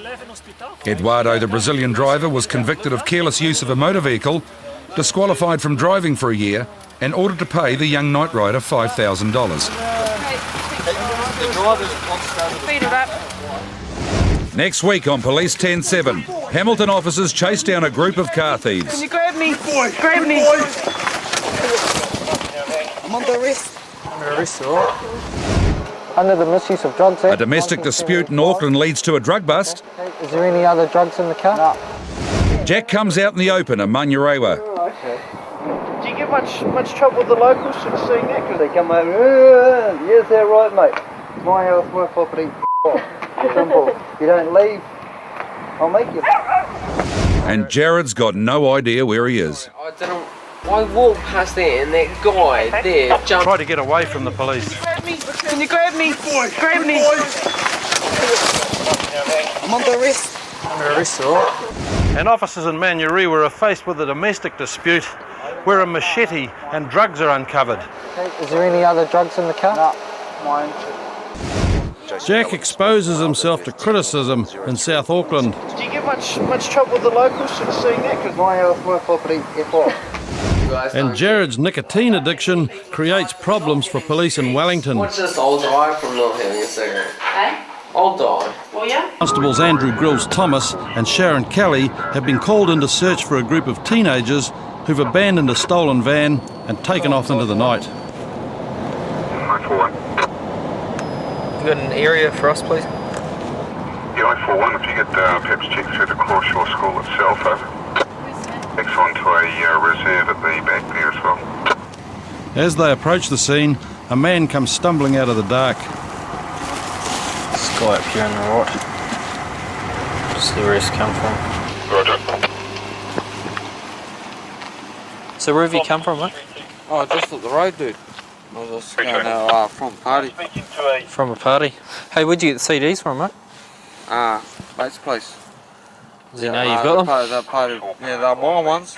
They're off my computer, dude. I've been for my Walkman. Okay. Yeah. Hey, that's fine. They are property of myself. Okay. Yeah. Hey, we've got a police dog tracking in the area. Yeah. Can I get you to go back where you came from and just wait there another 15-20 minutes? Yeah, well, that's only probably 30, 40, that next intersection up there by that light post. Is that cool if you do that for me? Yep. While Andrew deals with Robert, another couple appear on the street. Oh, okay. Are you able to just, like, head back to where you came from until sort of done his job? 2 days. Whereabouts do you live? Oh, just up to her. It's getting more difficult to keep the area clear for the police dog. Yeah, we're just out on foot on a park on Crawshaw, just down from Aileen, I think it is. Does that look as though we're in a good position? Through looking for some people. Okay. Yeah, it's Crawshaw Park. But the dog handlers come in from the other side of the park and push the suspects towards Andrew and Sharon.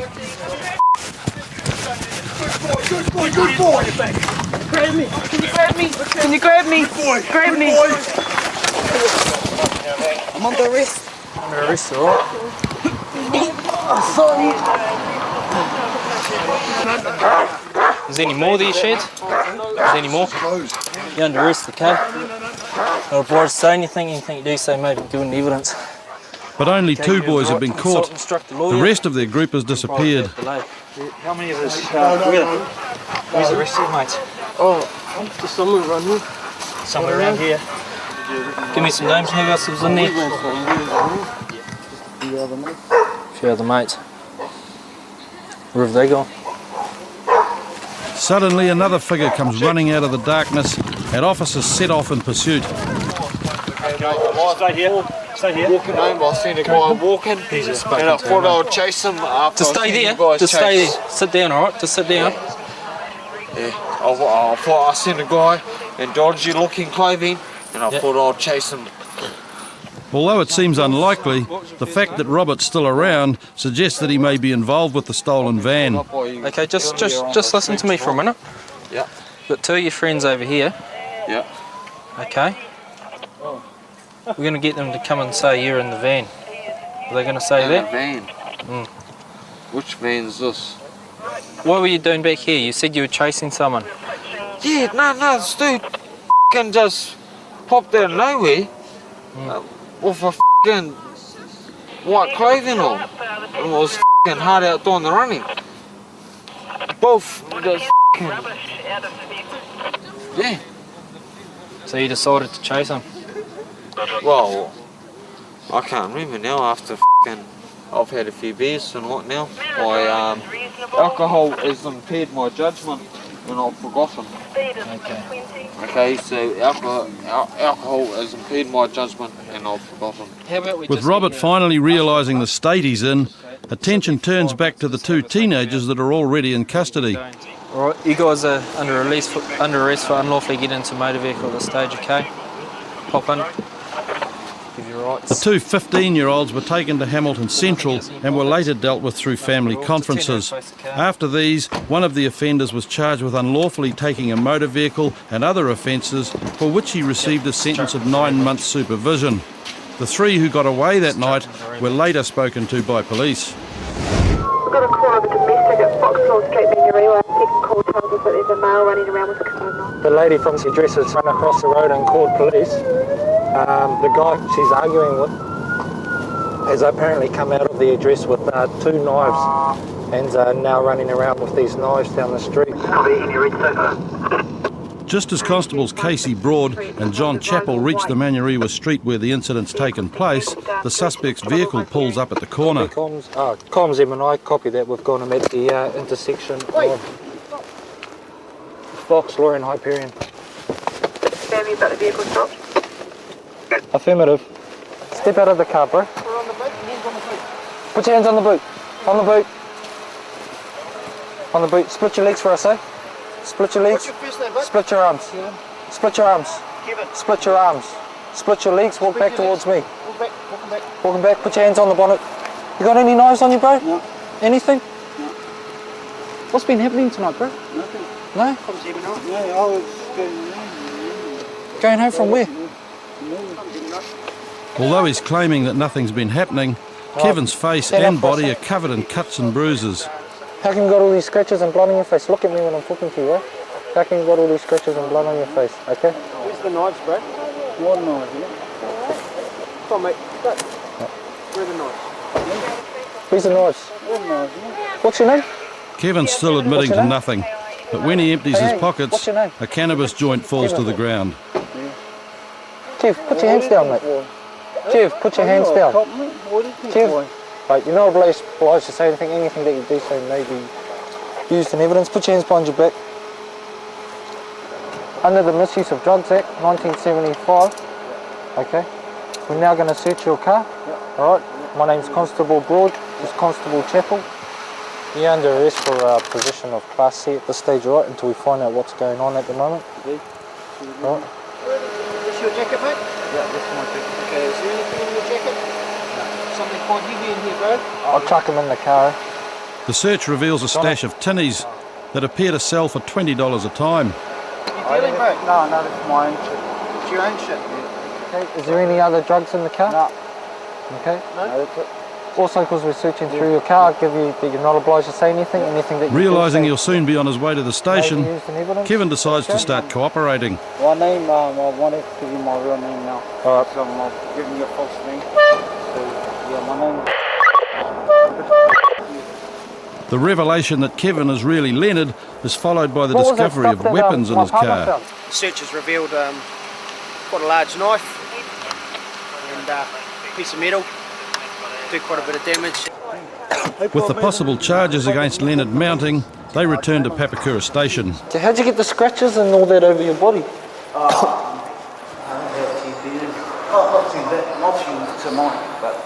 Not going to play up, eh? No. Sweet as.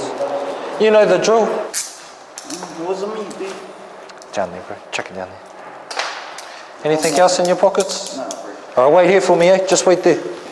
More bad news is still to come for Leonard. He'd obviously been drinking before the fight, and now he's going to have to take an evidential breath test. One big deep breath, okay, and blow. Got to keep that noise going. That's the one. Keep going. Keep going. And 2 long blows later, he'd confirmed Casey Broad's suspicions. You're over the limit. You're right. The evidential breath test you have just undergone has given a positive result of 701 micrograms of alcohol per litre of breath. Okay, the limit's 400 for you. Okay, so you're nearly twice over the limit. Bit more than 6 beers, eh? But that's not the end of it. Leonard's also a disqualified driver, and it all adds up to a serious list of charges to face in court the next morning. Possession of cannabis, possession of an offensive weapon ×2, possession of a knife, excess breath alcohol, and driving while disqualified. When he finally appeared in court, Leonard was found guilty on all charges. He was ordered to undergo 6 months counselling and has to report regularly to a parole officer. The cannabis and knife were destroyed. It's 4 o'clock on Sunday afternoon in a quiet Manurewa street, and Constables Peter Ott and John Chappell have been called in to deal with an unusual complaint. We just want to sort it out, find out it's obviously someone here. Someone wouldn't really make an allegation like this, or unless they'd seen what's going on. So A man's been reported masturbating at his bedroom window. someone from the road being able to see you doing it, it's not good. It's not good for your flatmates either, is it? It's sort of bringing a bit of a cloud under them as well. We're just sitting on your bed doing it, were you? Okay. Looking out the window as people going past. Yeah. They see me. So. Beg your pardon? I didn't know they were meeting. See me. So. Okay. Windows will be curtains, be closed. All right. Hang around. We won't be a minute. It is. Jack's claiming that he didn't realise the curtains were open and the neighbours are just being vindictive. And outside, John Chappell spots another reason for local unease. What is it? I saw that when I came. What's the go with the flag? Nazi seamen, German destroyers, Oh, okay. That's why the anchors are on me. You into the whole Nazi gig, or? Oh, yeah, bro. Yeah? German all the way, man. Is that right? Yeah, man, they got some cool shit. Oh, okay. Do you get much trouble with the locals sort of seeing that? Because I immediately sort of thought, Too many white bullet boys here, mate. They don't want to know. Is there any sort of tension, or what's the go? No? They haven't heard nothing. Mind you, if they come over, yes, they're right, mate. My house, my property. Simple. If you don't leave, I'll make you. Although it's all pretty strange, all police can do is warn Jack off making a public display of himself. Consider yourself warned, okay? Yeah, you need to be absolutely certain that those curtains are shut, okay? Alright, because, a lot of kids around here and stuff like that, and you can find yourself in a lot of trouble, okay? Alright? Yeah, thanks, mister. Alright. Have a good day. Sorry about that. Okay. Catch you later. Yep.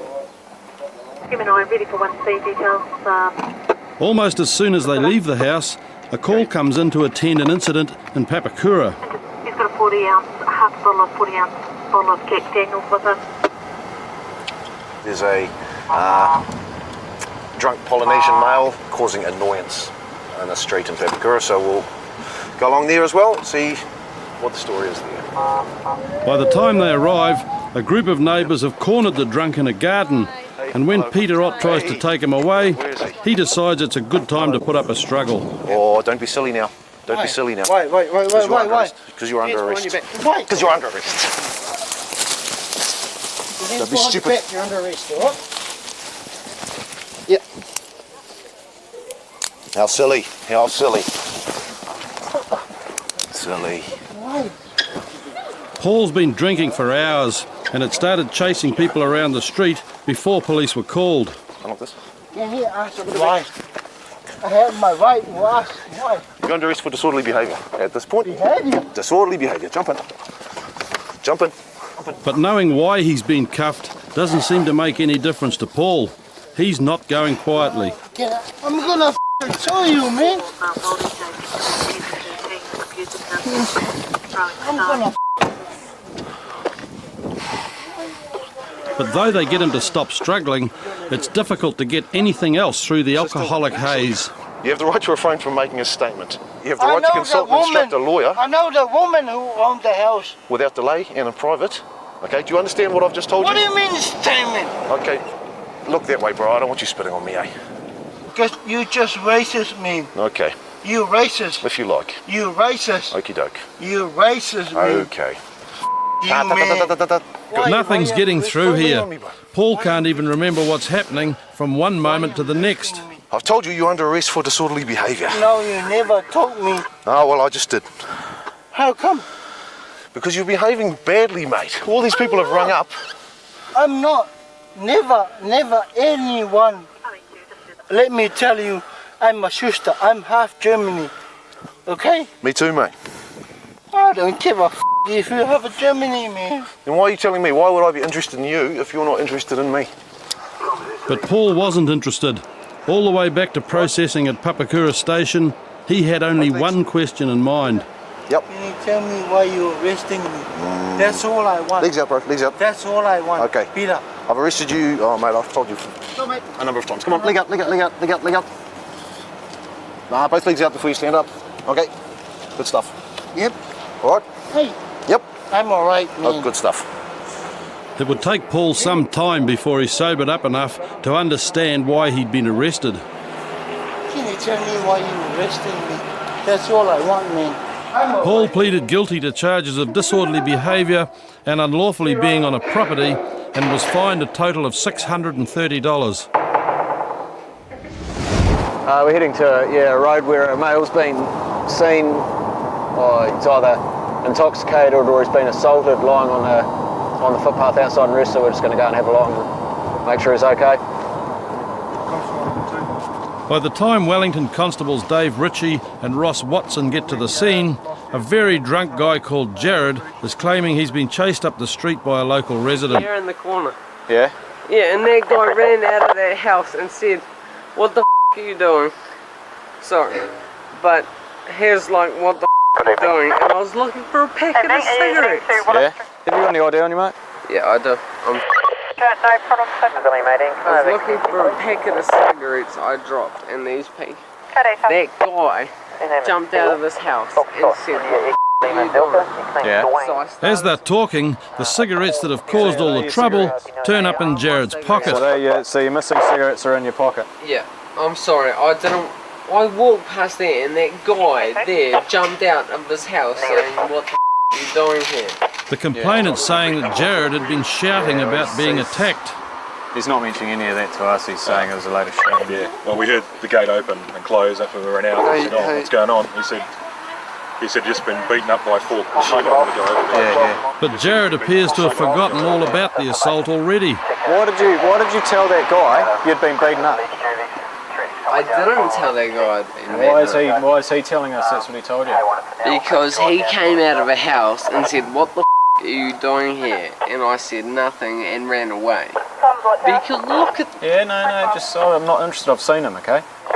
Okay, take me home. Well, we're not a taxi service, mate. No, take me to the police station. Or you want to get locked up for something? Oh, get locked up for whatever you want to charge me for, mate. Why do you want to get locked up? Because then I can get a ride home in the morning, mate. We don't give you a ride home in the morning, mate. It'll be the same thing then. You walk. Taxis do. I've been locked up while you work. You've been locked up to us before, have you? Yep. What for?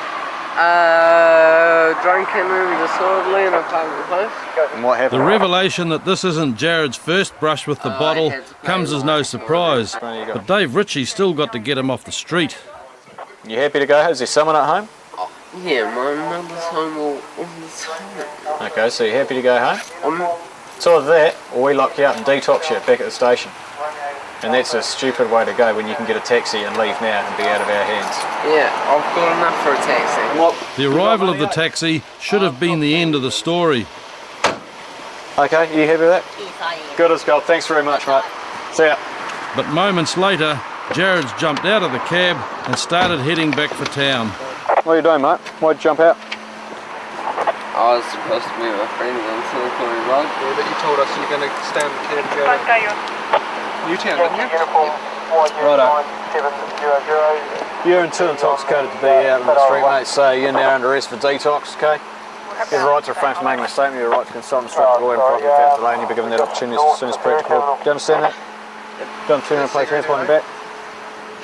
But being taken off the road wasn't the end of Jared's problems.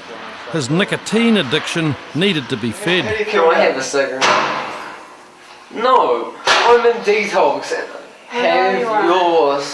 Have you searched your prisoner? Yeah. Well, Number 9, you are not permitted to smoke on these premises, no exceptions. No exceptions. What if someone lives on cigarettes? Well, they don't live on them down here. So down here they just die and you guys don't care? I don't think many people have died from not having cigarettes. What's just I'll die from not having a cigarette? Hey? I'll die. Will you? Yeah. Okay. Watch me. Moments later, Jared was still standing. And now it was Constable Kath Thompson's turn to try and break through. If you are held in custody overnight, you may talk to and be visited by... You just want to sign it, do you understand it? I don't understand it, actually. These are the 3 things you need to know. You can speak to a lawyer. You have the right to instruct Stop talking and listen. a lawyer in private without delay. I'll take that one. That you're not under arrest, you haven't been charged with anything, a lawyer's not going to be able to help you. Yeah. You're going to stay here for a couple of hours, have a sleep, and then you can go. Do you understand those things? I understand that I don't have to talk to a lawyer. Would you like to... I'd like to speak to one. What would you like to speak to a lawyer about? I'd like to have a cigarette. You can't. What would The lawyer's you like not going to help you having a cigarette. No, I don't want to talk to a lawyer. Can I please have a cigarette? No, you can't. A once. No. For several minutes, Jared searched the form for the bit that said he could have a cigarette. You want to sign the form? I'll sign this form if I can have You can't have a cigarette down You here. said the sprinklers off if you have a cigarette down here. And you pay $1,000 for the fire engine.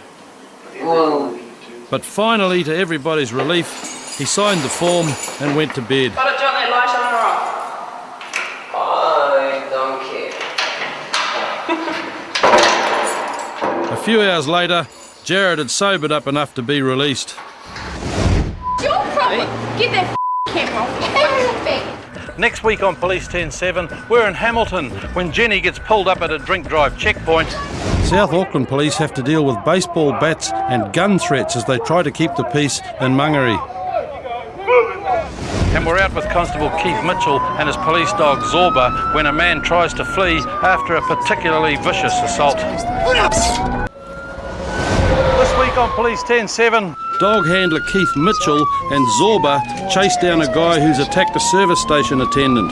This gentleman here holding him back, and he digged him once, and he had a good go at me. He digged me about 20 times. South Auckland police have to deal with baseball bats and gun threats as they try to keep the peace in Mangere. And Jenny takes exception to being told she's too drunk to drive.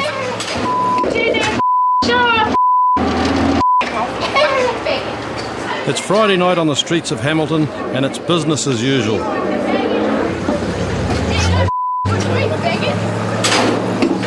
Officers have been called into a drink driving checkpoint to remove an out-of-control teenager.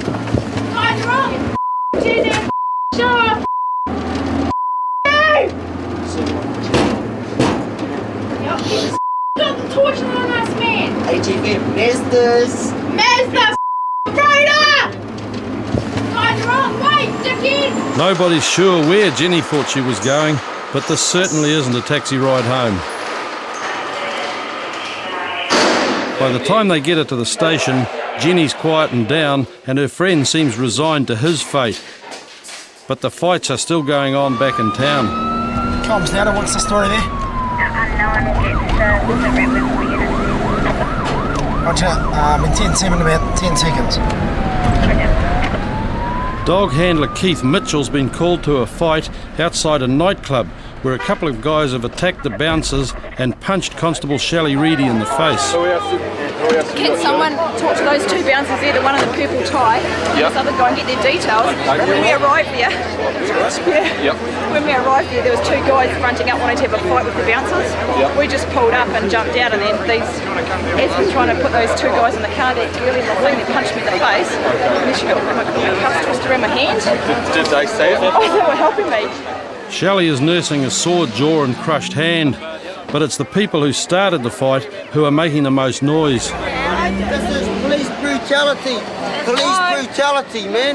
No, that's bad, man. She stays out of it. She's alright. That's bad. That's bad, man. What was it? Oh, she punched me in the face. Who did? That one. He punched me in the face and... The scene is chaotic, but police eventually round up the four people involved. Come to the police station and pick me up. Touch me up. They come to the police station and pick me up. My baby. All right, check this one.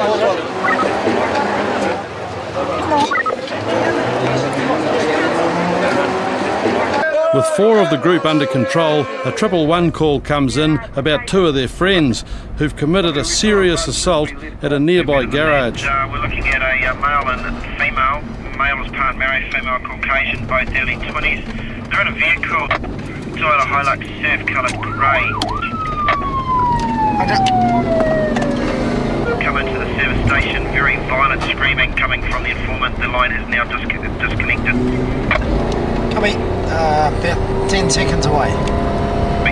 As Keith Mitchell heads towards the service station, the suspect's vehicle suddenly speeds towards him. Tom's out of that vehicle's doing a runner up grade.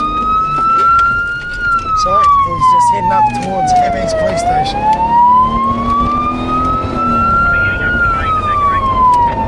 They're going up Clyde. At speeds in excess of 110 kilometres per hour, Keith and another police car give chase.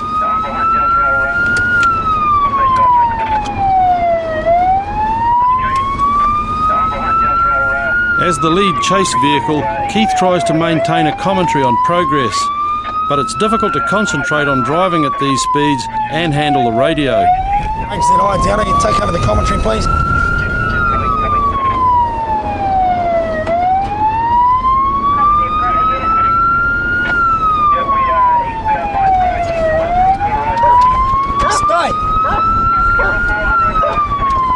Stay!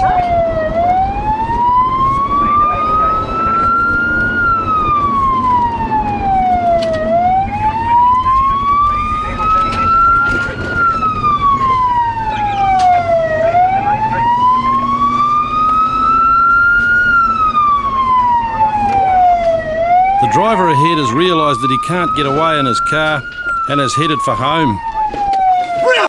But as he pulls up, he decides to make another dash for freedom, and Keith Mitchell's dog Zorba is quickly in pursuit. As police hold one of the offenders in the car, out in the field Zorba has chased the other one down and his jaws are now firmly clamped on the man's clothes. Good boy!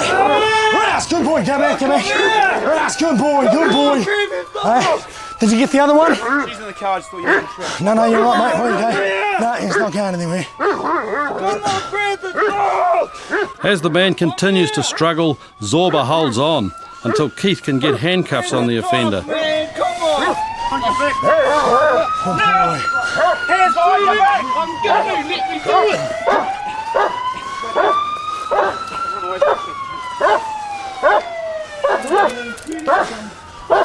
That's not SXTT.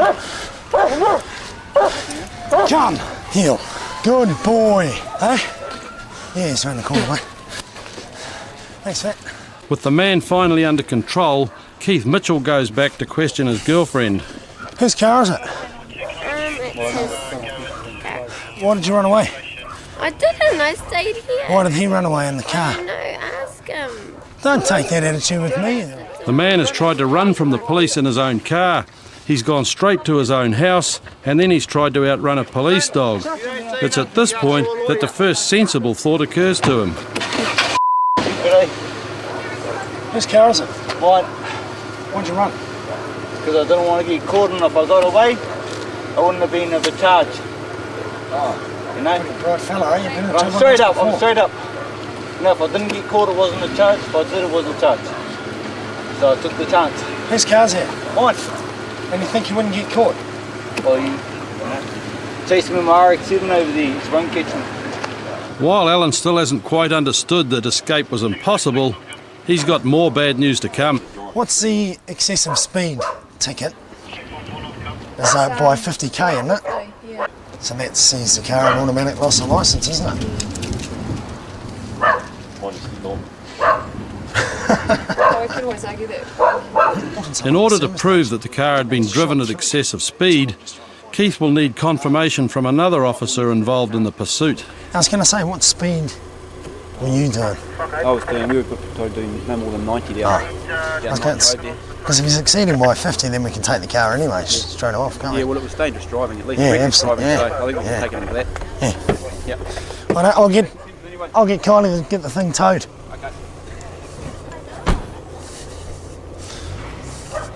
Yeah, take the car.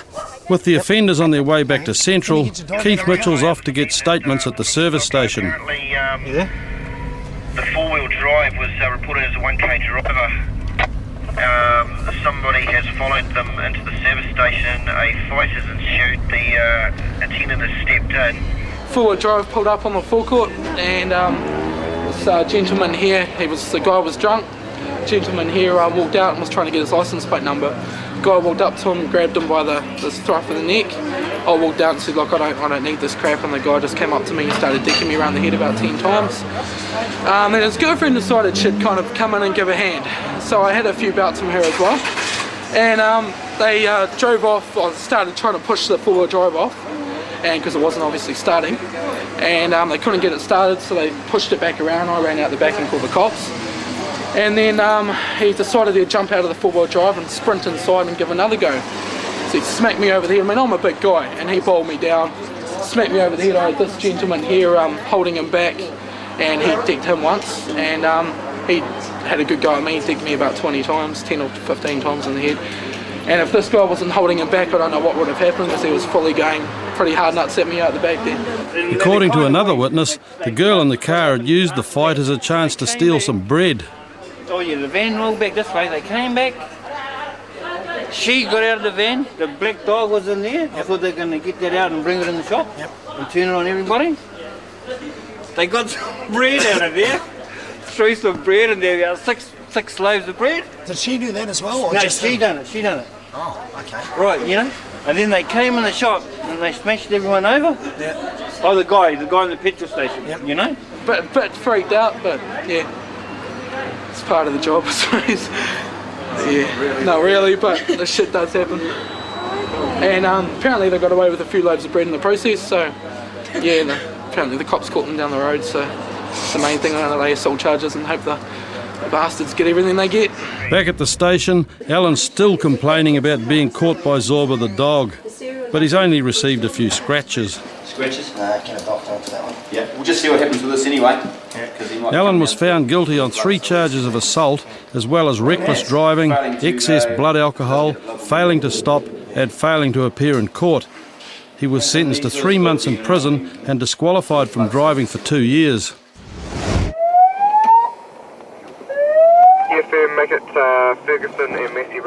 South Auckland constables John Chappell and Peter Ott are on their way to deal with a brawl that's broken out in Mangere. Just had another call from a member of the public. There's 20 people throwing bottles at each other, so we're going to go into the scene first, just have a quick look. If it's unsafe for us to go in by ourselves, then we'll hold back and wait for backup to arrive.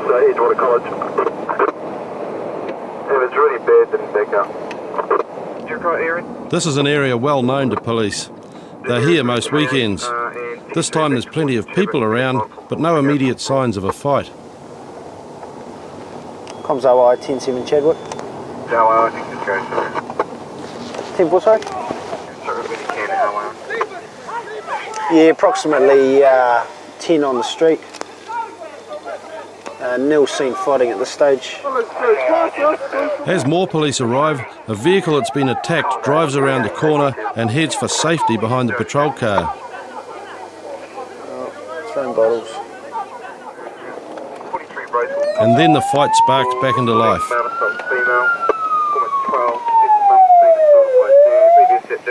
Comms OI. Back in the 25th August this year. Code of Party 11D, E number 3488654. Break. 3488654 over.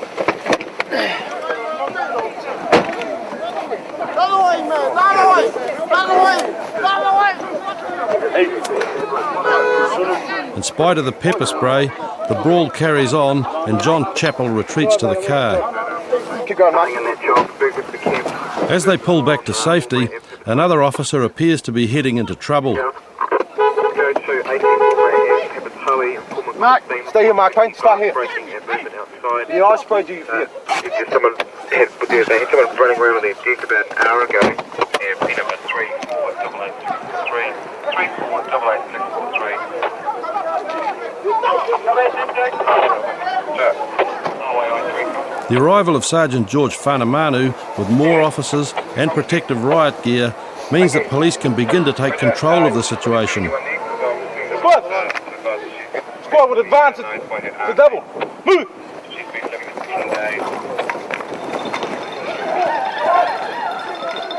It's raining steadily as officers move in and bottles start flying through the air.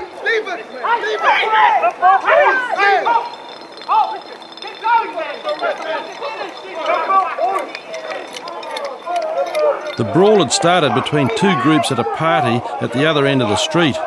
George Whanamanu plans to separate them and then get everybody off the road. Let's go!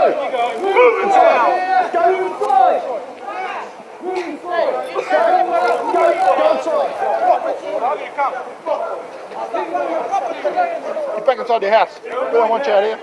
You guys will be next. Or you guys, you'll be next back inside the house. Don't worry on the street. Back inside the house. Line up against me. With one house under control and with the Eagle helicopter circling overhead, the team moves down to the party where it had all started. Off to the right, and it's pretty much straight ahead. Okay. It's where the music the other way. Lead him down. All right. We'll jog down and around to it. Squad with violence. It's done. Move. Go around here. Move.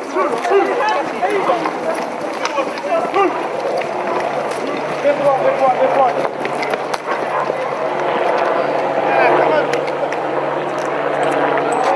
And by the time they reach the scene, most of the people have left. You guys hold the line here. We'll get a word.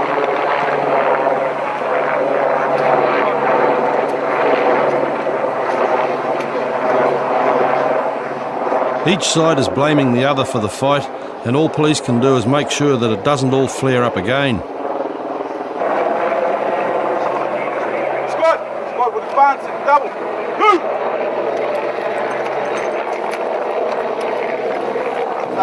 Managed to separate the two parties. They're all back in their houses now. We're going to stick around for a little while, just make sure that things don't erupt again. There were no more problems that night, but the next morning one of the men involved in the brawl was stabbed and tension in the street continued. It's a wet Wednesday night and Detectives Dion Blair and Michael Stevenson are responding to yet another disorder call in Mangere. Roger, Gate Crescent, 10 to 15 teenagers congregating in the middle of the street. Some have cricket bats, there's no problems at the moment, possibly just psyching each other out.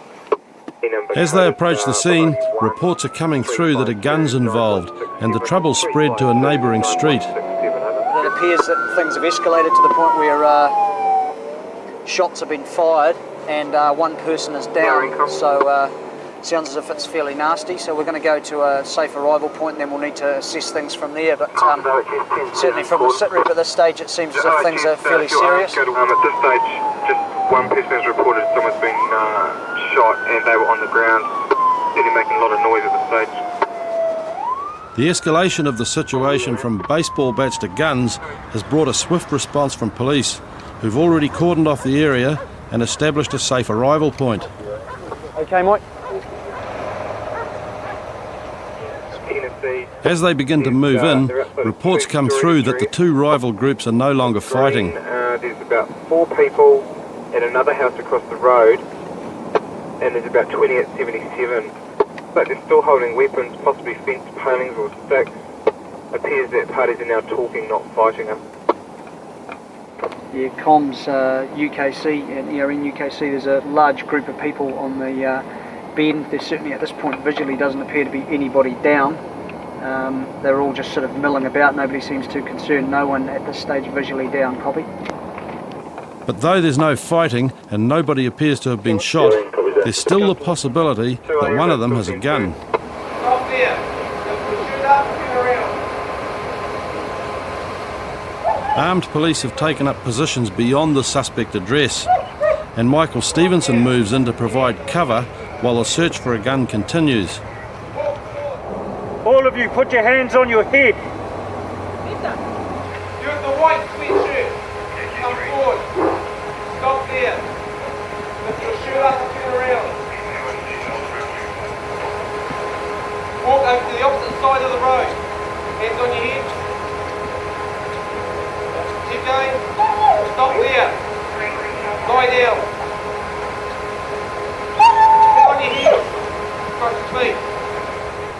With the situation under control, police move in to take the suspects away. So far, they haven't discovered any weapons, but Dion Blair's found a witness who's adamant that a gun was being waved around. And when you said he was going like this, you're indicating that he had a piece. Did you? How much of the piece did you see? What did see the long bit? Yeah. What did it look like to you? A shotty or a just a normal like a pistol?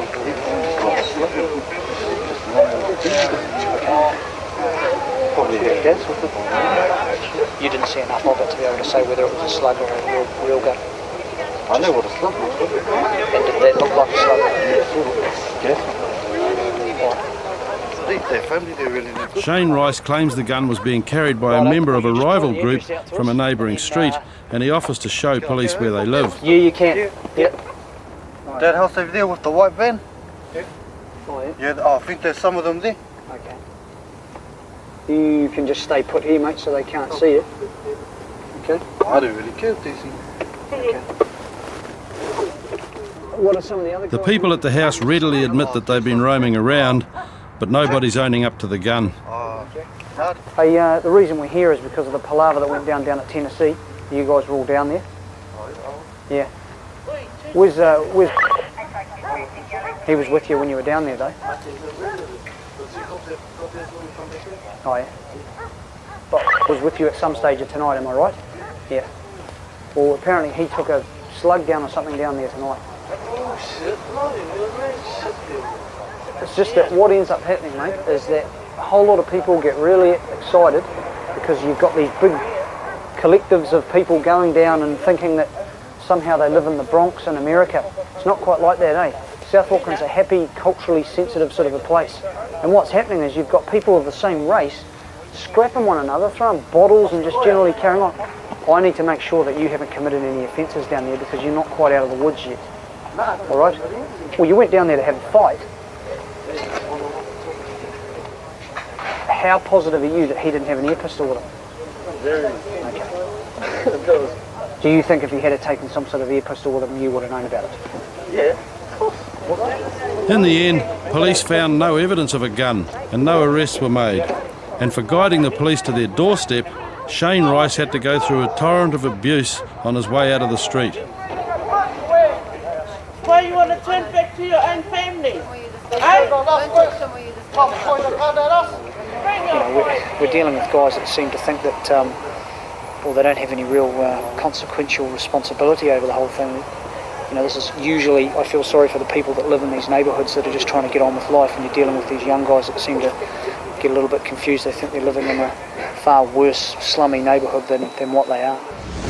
Next week on Police 10-7, we're on patrol in Hamilton when Constables Tyra Jacobson and Peter Kana try to break up a fight in the main street. Use your head, okay? Think a wee bit, settle down, get onto the pavement, get off the road, get off the road. Can I just... South Auckland Police are called in when a party goes out of control. He is going to be dead meat! And Hamilton Constables Craig Chaplow and Chantel Berry have the pleasure of meeting Derek. Okay.